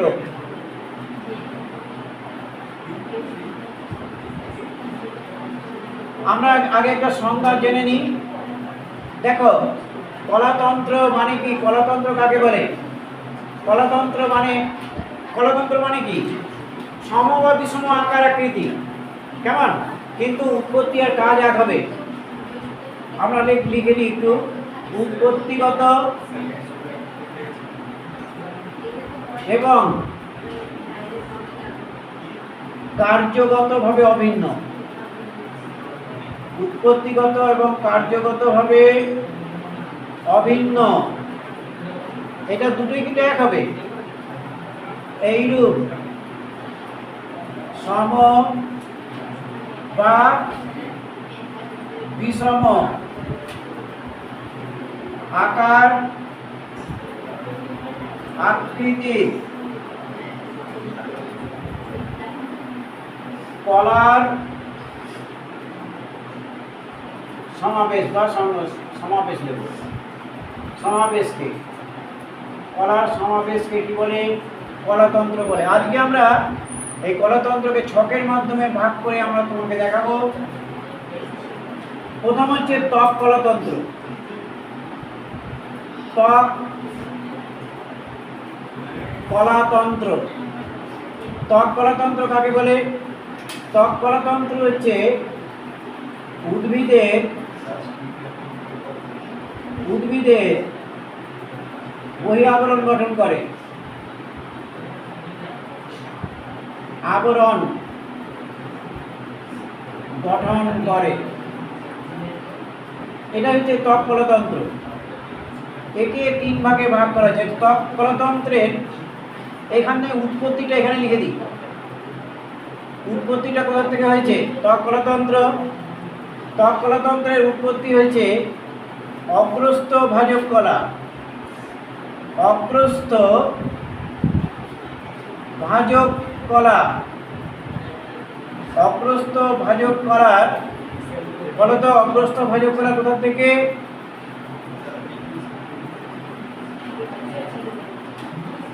প্রোটোডার্ম থেকে। কোথা থেকে তৈরি হয় অগ্রস্থ ভাজক কলার? প্রোটোডার্ম। প্রোক্যাম্বিয়াম আছে, প্রোক্যাম্বিয়াম থেকে ভাস্কুলার বান্ডিল তৈরি হয়, সংবহন কলা। আর গ্রাম মেরিস্টেম থেকে তৈরি হয় ভূমি কলা। কেমন? আমরা এই অগ্রস্থ ভাজক কলাকে তিন ভাগে ভাগ করা হয়েছে, তাহলে প্রোটোডার্ম থেকে তৈরি হয় ত্বক কলাতন্ত্র। এই ত্বক কলাতন্ত্রকে তিন ভাগে ভাগ করা হয়েছে। কি কি? প্রথমে আমরা লিখব ত্বকীয় রন্ধ্র, তারপরে আমরা লিখব ত্বকীয় কোষ, খুব ছোট ছোট করে লিখব, এবং তারপরে লিখব ত্বকীয় উপবৃদ্ধি। প্রথমে আমরা ত্বকীয় রন্ধ্র সম্বন্ধে জানি। এক হচ্ছে পত্ররন্ধ্র।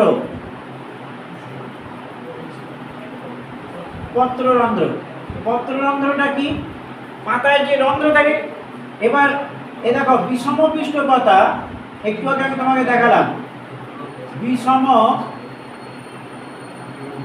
পৃষ্ঠ পাতা, বলো তো বিষম পৃষ্ঠ পাতা কোথায় থাকে? নিম্ন ত্বকে। বিষম পৃষ্ঠ পাতা নিম্ন ত্বকে থাকে। আর সমাঙ্গ পৃষ্ঠ পাতা কোথায় থাকে? সমাঙ্গ পৃষ্ঠ পাতার উভয় ত্বকে থাকে। উভয় তাপে, তাই তো। এবার 2 নম্বর, পত্ররন্ধ্র তো হয়ে গেল। তোমরা জানো, এগুলো লিখছি না, কাজ কাজ নিশ্চয়ই জানো। পত্ররন্ধ্রের মাধ্যমে কি হয়? গ্যাসীয় বিনিময় ঘটে, বাষ্পমোচন ঘটে, বাষ্পমোচন করে গ্যাসীয় বিনিময় হয়। কেমন? এটা কাজ লিখতে গেলে এক এক গাদা বড় হবে, এটা জেনারেল নলেজ, সবাই জানে সেটা। পত্ররন্ধ্রের পরে হচ্ছে লেন্টিসেল। লেন্টিসেলটা কি? লেন্টিসেলটা হচ্ছে লেন্টিসেল হচ্ছে কাষ্ঠল উদ্ভিদের কাণ্ডে সূক্ষ্ম ছিদ্র। কাষ্ঠল উদ্ভিদের কাণ্ডে সূক্ষ্ম ছিদ্র। এই যে লেন্টিসেল, এই ছিদ্রের মাধ্যমে কি হয়? গ্যাসীয় বিনিময়, বাষ্পমোচন। তাহলে লেন্টিসেল জানো। 3 নম্বর হচ্ছে জলপত্ররন্ধ্র। এইগুলো শুধুমাত্র নামগুলো মনে রাখলেই হবে। জলপত্ররন্ধ্র মানে কি? জলপত্ররন্ধ্র মানে পাতার, এটা নিশ্চয়ই ত্বকের সৃষ্টি হয়েছে, পাতার অগ্রভাগে বা কিনারায়, পাতার অগ্রভাগে বা কিনারায় কি থাকে? এই সূক্ষ্ম ছিদ্র থাকে। এটাই হচ্ছে জলপত্ররন্ধ্র। জল সঞ্চয় করে রাখে। জল সঞ্চয় করা কাজটা হচ্ছে জল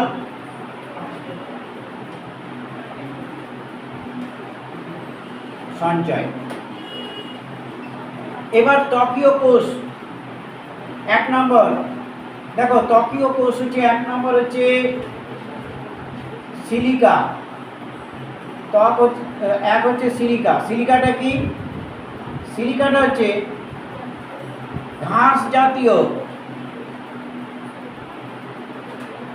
এই ঘাস জাতীয় উদ্ভিদের পাতায় সিলিকা পূর্ণ কোষ। সিলিকা মানে বালি, সিলিকা পূর্ণ কোষ। তাহলে সিলিকা হচ্ছে ঘাস জাতীয় উদ্ভিদের পাতায় সিলিকা পূর্ণ কোষ হলে তাকে সিলিকা কোষ বলে। আবার যদি কোয়ার্ক কোষ হয়, কোয়ার্ক কোষ হলে কি হবে? জৈব পদার্থ পূর্ণ কোষ। জৈব পদার্থ পূর্ণ কোষ, জৈব পদার্থ পূর্ণ কোষকে বলে কোয়ার্ক কোষ। তাহলে 1 নম্বরটা জানলাম। 2 নম্বরটা হচ্ছে স্ক্লেরাইড। ত্বকীয় কোষের মধ্যে আবার স্ক্লেরাইড আছে। এটা কোথায় দেখতে পাওয়া যায়? এইটা দেখা যায়, এটা আমরা কোথায় দেখব? এটা আমরা দেখব মুগ, মটর ইত্যাদি ডালে, এবং রসুন, রসুনের যে খোসা বা স্বল্প, রসুনের স্বল্প এখানে দেখতে পাবো। 3 নম্বর হচ্ছে বুলিফর্ম কোষ। এটা আসবে পরীক্ষায়। বুলিফর্ম কোষ। বুলিফর্ম কোষটা কোথায় দেখতে পাই? এটা কিন্তু একবীজপত্রী উদ্ভিদের পাতা, একবীজপত্রী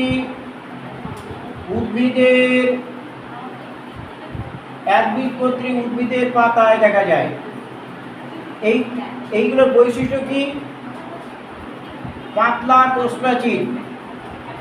কোষপ্রাচীরটা কেমন হবে? পাতলা। আর বড় কোষ গহ্বর, বড় গহ্বর থাকবে। তাহলে পাতলা কোষপ্রাচীর হবে, বড় গহ্বর যুক্ত কোষ। এই কোষে কি করে? জল সঞ্চয় করে। তার ফলে কি হয়? বাষ্পমোচনের হার হ্রাস করে, বাষ্পমোচনের হার কমায়। তাহলে এটা খুব ইম্পর্টেন্ট। বুলিফর্ম কোষ হচ্ছে একবীজপত্রী উদ্ভিদের পাতায় পাতলা প্রাচীর, কোষপ্রাচীর, বড় গহ্বরযুক্ত যে কোষ তাকে বলে বুলিফর্ম কোষ। জল সঞ্চয় করে রাখে, তার ফলে এটা বাষ্পমোচনের হার হ্রাস করে, কমায়। এবার হচ্ছে মাইলোসিন কোষ। মাইলোসিন, এই মাইলোসিন মানে কি? মাইলোসিনটা নিজেই একটা উৎসেচক। মাইলোসিন কোষ হচ্ছে, এটা হচ্ছে ক্রুসিফেরা। ক্রুসিফেরা উদ্ভিদের পাতায়, পাতার ত্বকে, উদ্ভিদের পাতার ত্বকে মাইলোসিন, মাইলোসিন উৎসেচক পূর্ণকোষ। মাইলোসিন উৎসেচক পূর্ণকোষগুলোকে বলা হয় মাইলোসিন কোষ। আর একটা লাস্ট আছে, সেটা হচ্ছে লিথোসিস্ট। লিথোসিস্টটা কি? লিথোসিস্টটা হচ্ছে সিস্টোলিথ যুক্ত কোষ। অ্যাকচুয়ালি লিথোসিস্ট হচ্ছে সিস্টোলিথ যুক্ত কোষকে লিথোসিস্ট বলে। এই কোষটা কোথায় দেখা যায়? তার মানে সিস্টোলিথ হচ্ছে এক প্রকার রেচন পদার্থ। কেমন? এই সিস্টোলিথ যুক্ত যে কোষ, এটা দেখা যায় হচ্ছে রবার এবং কলা, এই উদ্ভিদে দেখা যায়। এবার ত্বকীয় বৃদ্ধি সম্বন্ধে আমরা একটু জানব। ত্বকীয় বৃদ্ধি, হ্যাঁ, ও আচ্ছা, ত্বকীয় উপবৃদ্ধি, ত্বকীয় উপবৃদ্ধি সম্বন্ধে আমরা জানবো। ত্বকীয় উপবৃদ্ধি হচ্ছে কি? এইগুলো একটু নামগুলো খালি মনে রাখবে, বুঝতে পেরেছ? সিলিকা, কর্কোস, স্ক্লেরাইড, বুলিফর্ম কোষ, মাইলোসিন কোষ, লিথোসিস্ট কোষ। বুলিফর্ম কোষটা খুব ইম্পর্টেন্ট বললাম। আচ্ছা, এবার হচ্ছে ত্বকীয় উপবৃদ্ধি। ত্বকীয় উপবৃদ্ধি মানে মাথার ত্বক থেকে কিছু উপবৃদ্ধি সৃষ্টি হয়েছে। এগুলো কি কি? এগুলো এক নম্বর হচ্ছে রোম। কোনো কোনো বইতে এককোষী বহুকোষী বলা হয়েছে। রোম দুই প্রকার। একটা হচ্ছে, এটা হচ্ছে দুই প্রকার, আমি একদম পরিষ্কার করে লিখছি, রোম দুই প্রকার। কি কি? রোম দুই প্রকার। যদি বলি এককোষী, এককোষী রোম কোথায় থাকে? এককোষী রোম থাকে মূলে। একে কি বলে? একে বলে মূল রোম। বহুকোষী রোম কোথায় থাকে? বহুকোষী রোম থাকে কাণ্ডে। তাহলে রোম দুই প্রকার। একটা হচ্ছে এককোষী, মূলে থাকে, একে মূল রোম বলে। বহুকোষী কাণ্ডে থাকে। তাহলে রোম, গ্রন্থি রোম। দুই নম্বর হচ্ছে গ্রন্থি রোম। গ্রন্থি রোমটা কি? না, গ্রন্থি রোমটা হচ্ছে, এরা সাধারণত বহুকোষী। সাধারণত এগুলো কিন্তু বহুকোষী হবে। আর কি থাকবে? বৃন্ত থাকবে, মস্তক থাকবে। বৃন্ত ও মস্তক থাকবে। বৃন্ত, মস্তক। তাহলে বহুকোষী সাধারণত বহুকোষী হয়, বৃন্ত আর মস্তক থাকে। আর মস্তকের মধ্যে কি থাকে? গ্রন্থি কোষ থাকে। মস্তকে গ্রন্থি কোষ থাকে, গ্রন্থি কোষ। তাহলে মস্তকে কি থাকে? গ্রন্থি কোষ থাকে। উদাহরণটা কি? এর উদাহরণটা হচ্ছে, তোমরা নিশ্চয়ই ওই যে ইনসেক্টিভোরাসের উদাহরণ কি? পতঙ্গভোগ উদ্ভিদের উদাহরণটা বলতো। পতঙ্গভোগ উদ্ভিদের উদাহরণটা বলো। কলসপত্রী, হ্যাঁ, ভুলে গেল। কলসপত্রী, কলসপত্রী উদ্ভিদের গ্রন্থিরম। কলসপত্রী উদ্ভিদের গ্রন্থিরম পাচক রস নিঃসৃত করে। পাচক রস নিঃসৃত করে। কেন করে আমরা জানি, আর ব্যাখ্যা করছি না। পতঙ্গকে পাচন করার জন্য, পাচিত করার জন্য। গ্রন্থিরম, 3 নম্বর এবার দেখবো আমরা যে এটা কিন্তু খুব ইম্পর্টেন্ট, ধ্বংসক্রম। ধ্বংসক্রম এটা কিন্তু দিতে পারি, ধ্বংসক্রম। ধ্বংসক্রম কোথায় থাকে? ধ্বংসক্রম থাকে বিছুটি পাতা, বিছুটি পাতা, 6 হবে, 6 বিছুটি পাতায় কেমন এই বিছুটি পাতায় এক প্রকার কি থাকে? এক প্রকার গ্রন্থিময় কোষ থাকে, এক প্রকার গ্রন্থিময় কোষ থাকে। এই গ্রন্থিময় কোষকেই ধ্বংসক্রম বলে। কোষে কি থাকে? হ্যাঁ,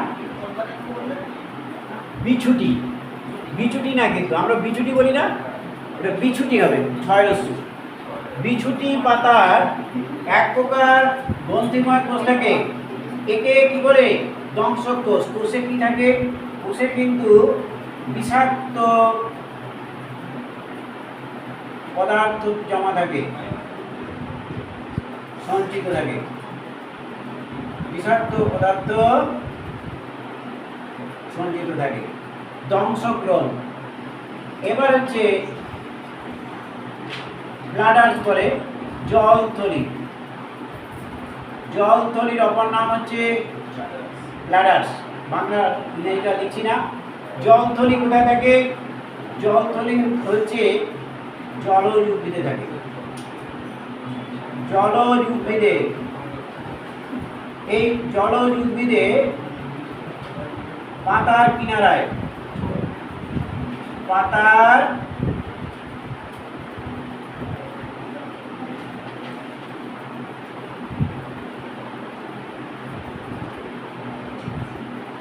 আচ্ছা, জলথলি তো জলজ উদ্ভিদের নাম হচ্ছে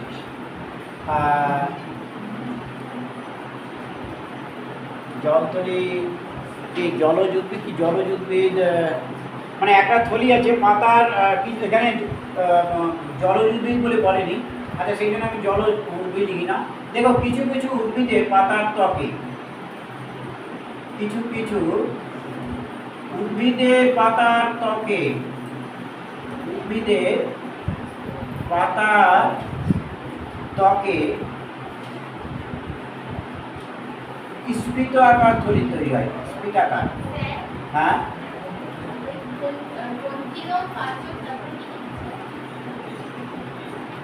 গ্রন্থিময় কোষ থাকে, কোষে বিষাক্ত পদার্থ সঞ্চিত থাকে। এটা ধ্বংসক্রম। বিছুটি পাতায় এক প্রকার গ্রন্থিময় কোষ থাকে, একে ধ্বংসক্রম বলে। কোষে বিষাক্ত পদার্থ সঞ্চিত থাকে। আর জলথলি হচ্ছে কিছু কিছু উদ্ভিদের পাতার ত্বকে স্ফীতাকার থলি থাকে। এই স্ফীতাকার থলিতে কি থাকে? জল সঞ্চিত থাকে, জল সঞ্চিত। তাহলে আমরা ত্বকীয় বৃদ্ধি সম্বন্ধে জানলাম, আমরা ত্বক কলাতন্ত্র সম্বন্ধে জানলাম। এবার আমরা মুছে দিয়ে আমরা যেটা লিখবো সেটা হচ্ছে, কোনটা লিখবো? এবার হচ্ছে ভূমি কলা, তাই তো? গ্রাউন্ড মেরিস্টেম সম্বন্ধে লিখবো। গ্রাউন্ড মেরিস্টেম সম্বন্ধে জানা খুব দরকার। যদি আমরা এটা না জানি তাহলে কাণ্ডের গঠনটা জানতে পারবো না। এইটা জানলে কাণ্ডের গঠন জানা হয়ে যাবে। সেই জন্য আমি এটা লিখবো, এটা মুছে দিই। তাহলে ভূমিকলা, একটা হচ্ছে ত্বক কলাতন্ত্র, আর একটা হচ্ছে ভূমিকলাতন্ত্র, আর একটা কি?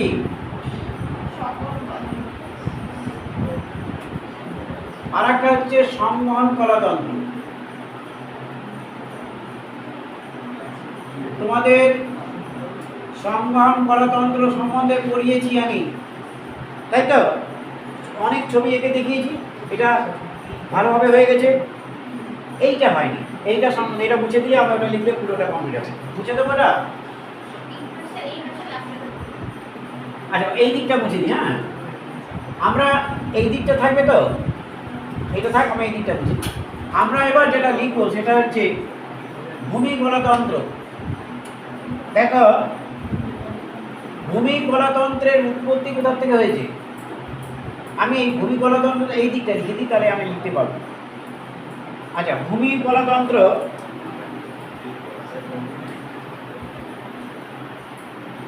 গ্রাউন্ড মেরিস্টেম, ভূমি কলাতন্ত্র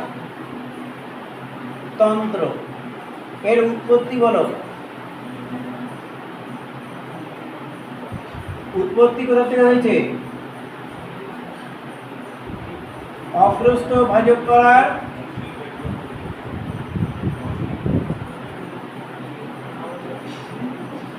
অগ্রস্থ ভাজক কলার কি?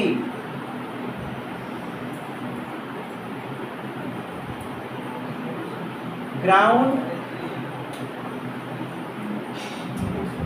মেরিস্টেম থেকে। কি বুঝতে পেরেছি? এবার ভূমি ভাজক কলাকে দুই ভাগে ভাগ করো। পয়েন্টগুলো তো মনে রাখবে। দেখো, একটা হচ্ছে বহিঃস্থলীয়,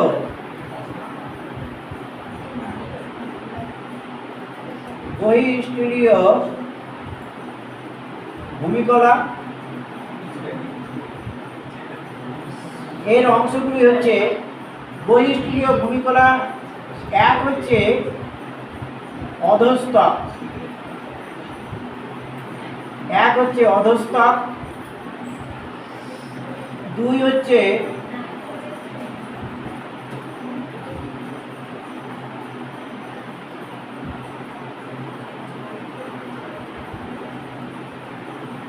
সাধারণ কডেক্স,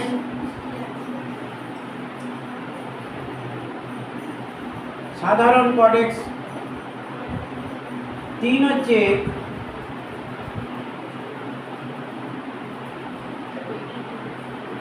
অন্তস্তক। তাহলে বহিঃস্থলীয় এই অংশগুলো আছে। এবার আমরা জানবো অন্তঃস্থলীয় কটা অংশ আছে, সেটাও তিনটি আছে। এবার ব্যাখ্যা করবো, ওর ভেতরে লিখতে হবে অল্প। আচ্ছা, বুঝা হয়ে গেছে। আচ্ছা, এবার আমরা অন্তঃস্থলীয় গঠনটা লিখব। অন্তঃস্থলীয়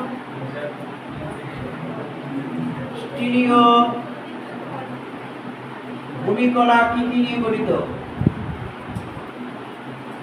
দেখো, এটা বহিঃস্থলীয় এবং অন্তঃস্থলীয়। এবার হচ্ছে এই অন্তঃস্তকের নিচে থেকে শুরু হয়েছে। এক নম্বর হচ্ছে পরিচক্র, দু নম্বর হচ্ছে মজ্জা,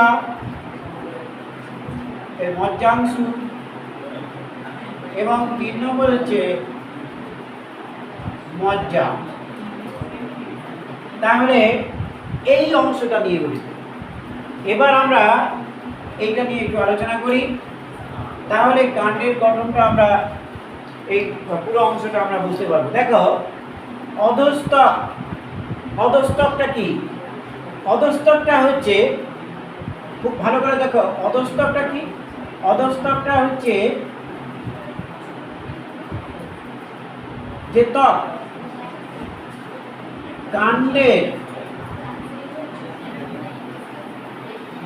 কাণ্ডের ত্বকের নিচে 2 থেকে 3 সারি এই কাণ্ডের যে ত্বক, এপিডার্মিস, কারণ যে মূলে কিন্তু থাকে না, সেই জন্য ডাইরেক্ট লিখছি কাণ্ডে। অধস্তক কিন্তু মূলে থাকে না, নিচে লিখে দেবো। কাণ্ডের ত্বকের নিচে 2 থেকে 3 সারি কি দিয়ে? প্যারেনকাইমা এবং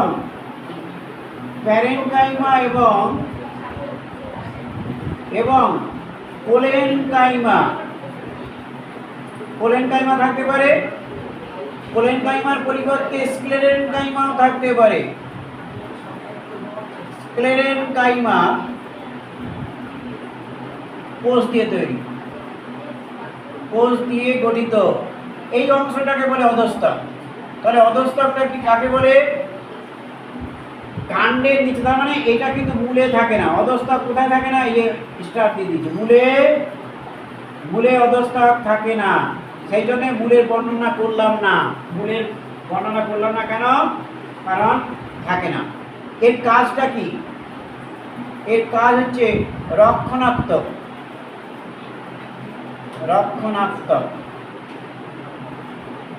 রক্ষণাত্মক কাজ।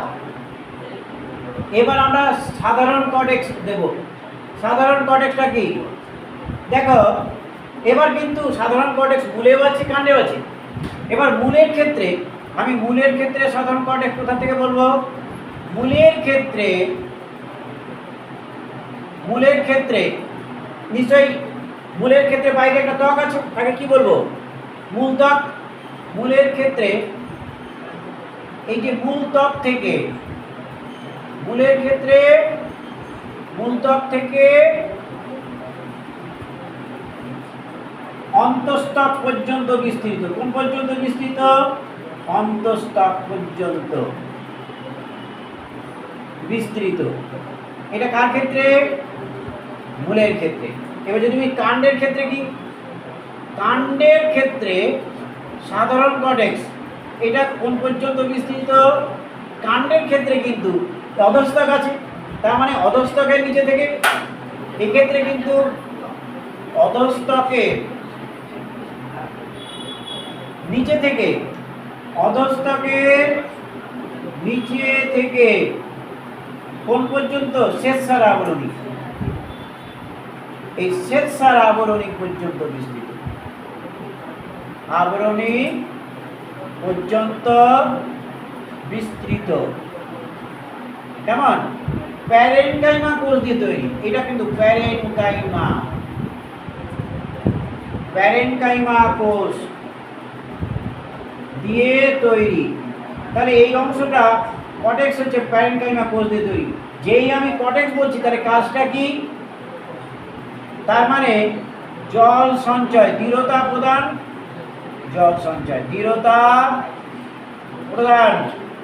আর জল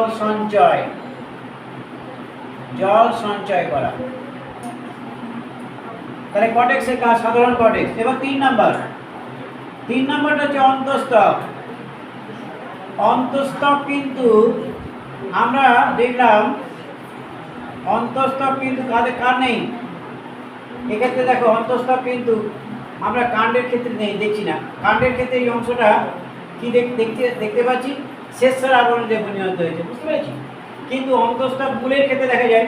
তাহলে অন্তঃস্তক এটা কার নিচে থাকে? কর্টেক্সের নিচে অবস্থিত।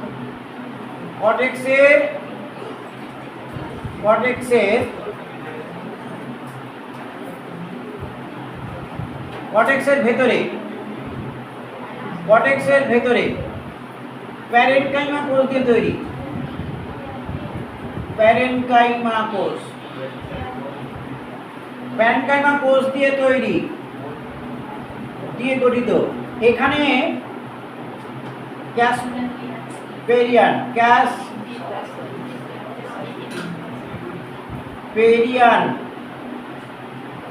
ক্যাসপেরিয়ান পটি থাকে। আর কি থাকে? পরাণ কোষ থাকে। ক্যাসপেরিয়ান পটি এবং পরাণ কোষ, তাহলে এই দুটো থাকে। কাজ কি?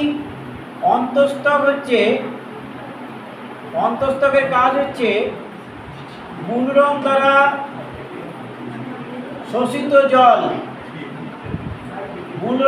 শোষিত জল প্যাসেজ কোষ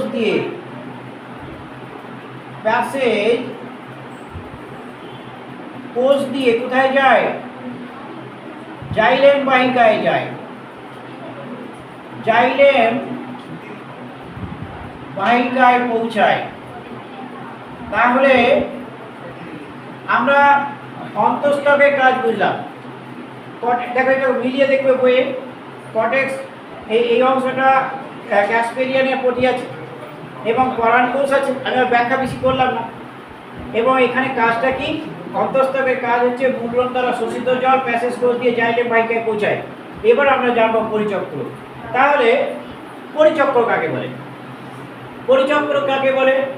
অন্তঃস্টিলের গঠন অংশগুলো আমি এর পাশে লিখেছি। এবার আমরা লিখব পরিচক্র। পরিচক্র বা পেরিসাইকেল এটা কিন্তু প্যারেনকাইমা দিয়ে তৈরি। প্যারেনকাইমা কোষ দিয়ে গঠিত। তাহলে প্যারেনকাইমা কোষ দিয়ে গঠিত পরিচক্র। এবং মনে রাখবে এই পরিচক্র কাজটা কি? এর কাজটা কিন্তু খুব গুরুত্বপূর্ণ। এক হচ্ছে পার্শ্বীয় মূল সৃষ্টি হয়। পার্শ্বীয় মূল সৃষ্টি হয় এখান থেকে। তাহলে পার্শ্বীয় মূল কোথা থেকে সৃষ্টি হয়? পরিচক্র থেকে সৃষ্টি হয়। আরেকটা কাজ হচ্ছে পরিচক্র থেকে গৌণ ভাজক কলা তৈরি হয়। গৌণ ভাজক কলা সৃষ্টি হয়। এবার আমরা জানবো মজ্জাংশু। মজ্জাংশু আমরা জানি। হ্যাঁ কি বলো? পড়া আছে নাকি? ও কার কার পড়া আছে? তোমার সবার? কার কার? তিনজনের? আচ্ছা আমার এইটুকু লিখলে আমার হয়ে যাচ্ছে। আমার আচ্ছা আচ্ছা না, তোমাদের যদি পড়া হয়ে থাকে তাহলে তোমরা চলে যাও, আমি দেখে নিই। কেমন ইউটিউবে দেখে নিই।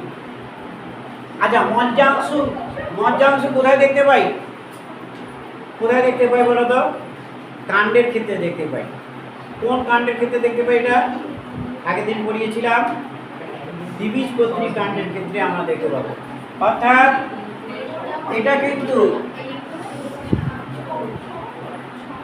পরিচক্রের নিচে থাকে দুটি নালিকা বান্ডিলের মাঝখানে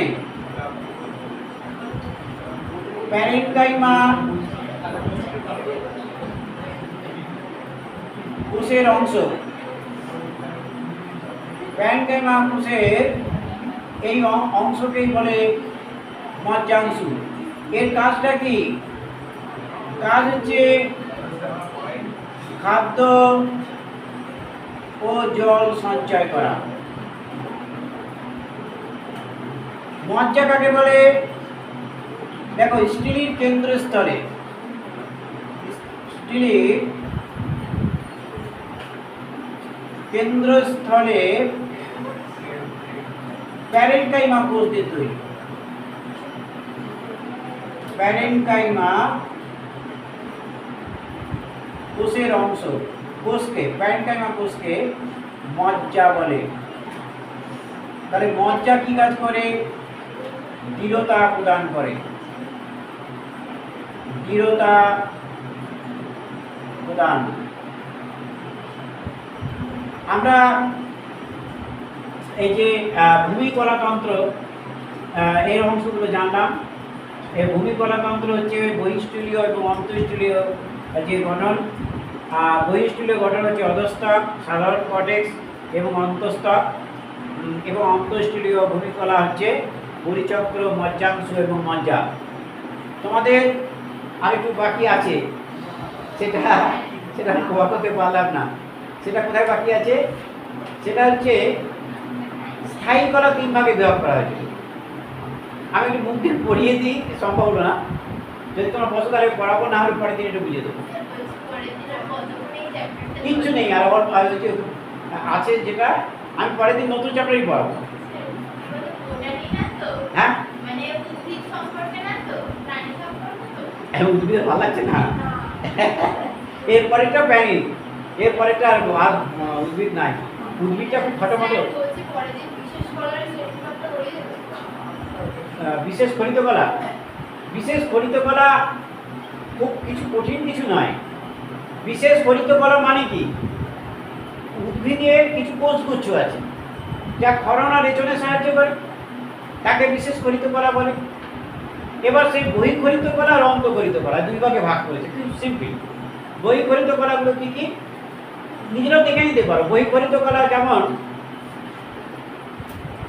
তো বহিঃকলিত করা কি কি আছে? ত্বকীয় গ্রন্থি, ত্বকরম, গ্রন্থিরম, মধুগ্রন্থি, হাইডাথল। ত্বকরম, গ্রন্থিরম, মধুগ্রন্থি, হাইডাথল। হাইডাথল হচ্ছে জলজ উদ্ভিদের পাতার কিনারায় পত্রাগ্রে এক প্রকার থলি থাকে, যার মধ্যে জল এই থলি থেকে তারা কি করে, এই গ্রন্থি থাকে, যার সাহায্যে এই জলজ উদ্ভিদরা অতিরিক্ত জল এবং লবণকে বাইরে বার করে দিতে পারে। এটাকে হাইড্রোজল বলে। একদম প্রথমে হচ্ছে ত্বকরম। ত্বকরম পাতায় থাকতে পারে এবং ফুলের বিভিন্ন স্তবকে থাকতে পারে, এবং এই রোমগুলো এককোষী বা বহুকোষী হয় ত্বকরম। এবং ত্বকরমের সাহায্যে কী করে? ত্বকরমের সাহায্যে মিউসিলেজ, উৎসেচক বা জল এগুলো ক্ষরণ করে। এটা হচ্ছে ত্বকরম। গ্রন্থিরম, গ্রন্থিরমটা ওই যে বিচুলি পাতা যেটা, সেটাই উদাহরণটা দেবে। বিচুলি পাতায় গ্রন্থিরম থাকে, বিষাক্ত পদার্থ সঞ্চিত থাকে। মকরন্দ কি? ফুলে মকরন্দ থাকে। মকরন্দ থেকে নেকটার বা না, ফুলে মধুগ্রন্থি থাকে, যেখানে মকরন্দ বা নেকটার তারা ক্ষরণ করে কীটপতঙ্গকে আকৃষ্ট করে। তাহলে চারটে হয়ে গেল। এবার অন্তঃক্ষরিত গঠনটার মধ্যে আছে গ্রন্থি এবং নালী। গ্রন্থিটা কি? গ্রন্থি কাকে বলে? উদ্ভিদের গ্রন্থি, প্রাণীদের গ্রন্থি কথা শুনেছি, তাহলে উদ্ভিদের গ্রন্থি কি?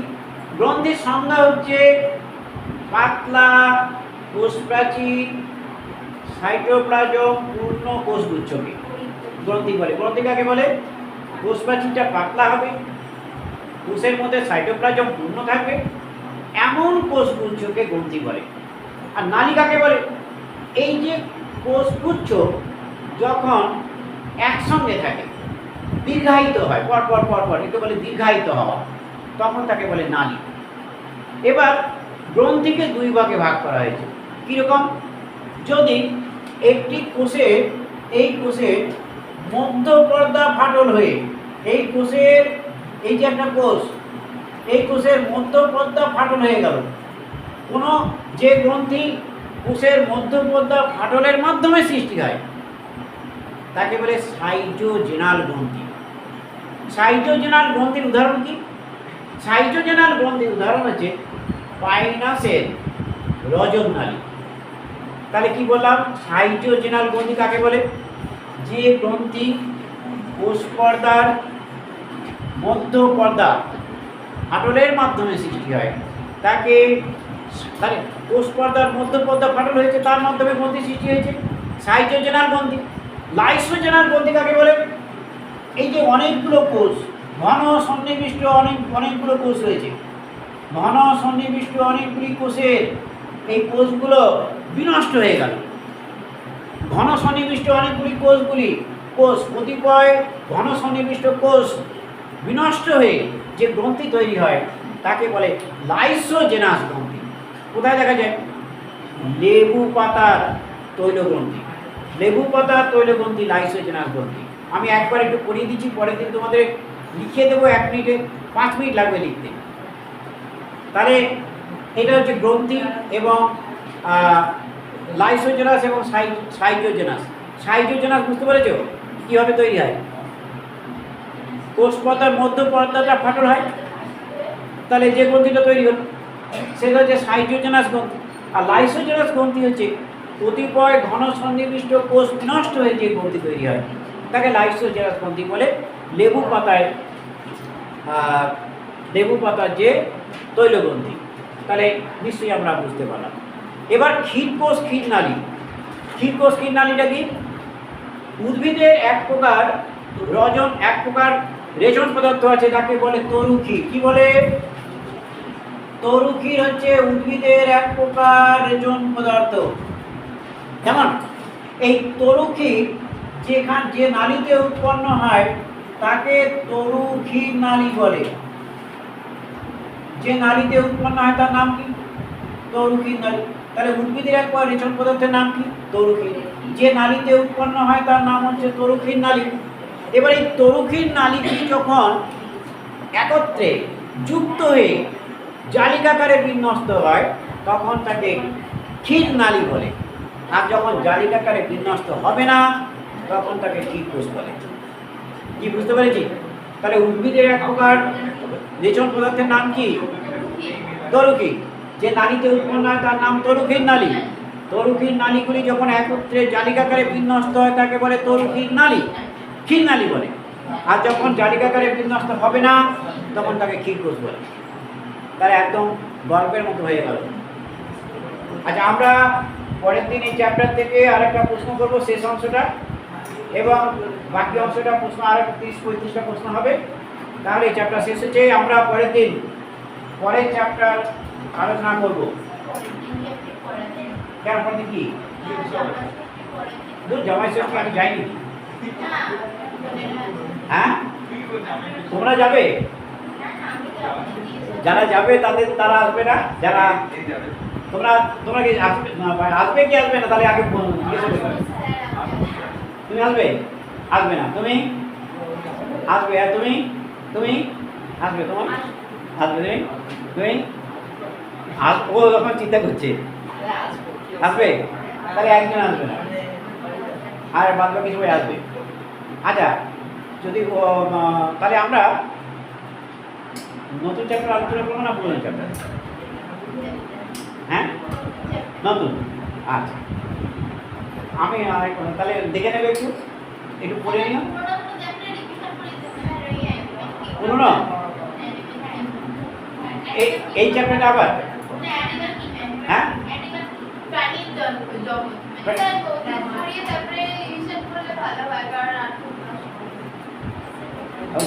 বলছি রিভিশন। তাহলে কি করবো? নতুন চ্যাপ্টার করাবো? আচ্ছা, নতুন চ্যাপ্টার করাই না আমরা এখানে না। এই যে ব্যাঙের যে পুষ্টিতন্ত্র আছে, দেখো এখানে আছে ছবি। আমরা এখানে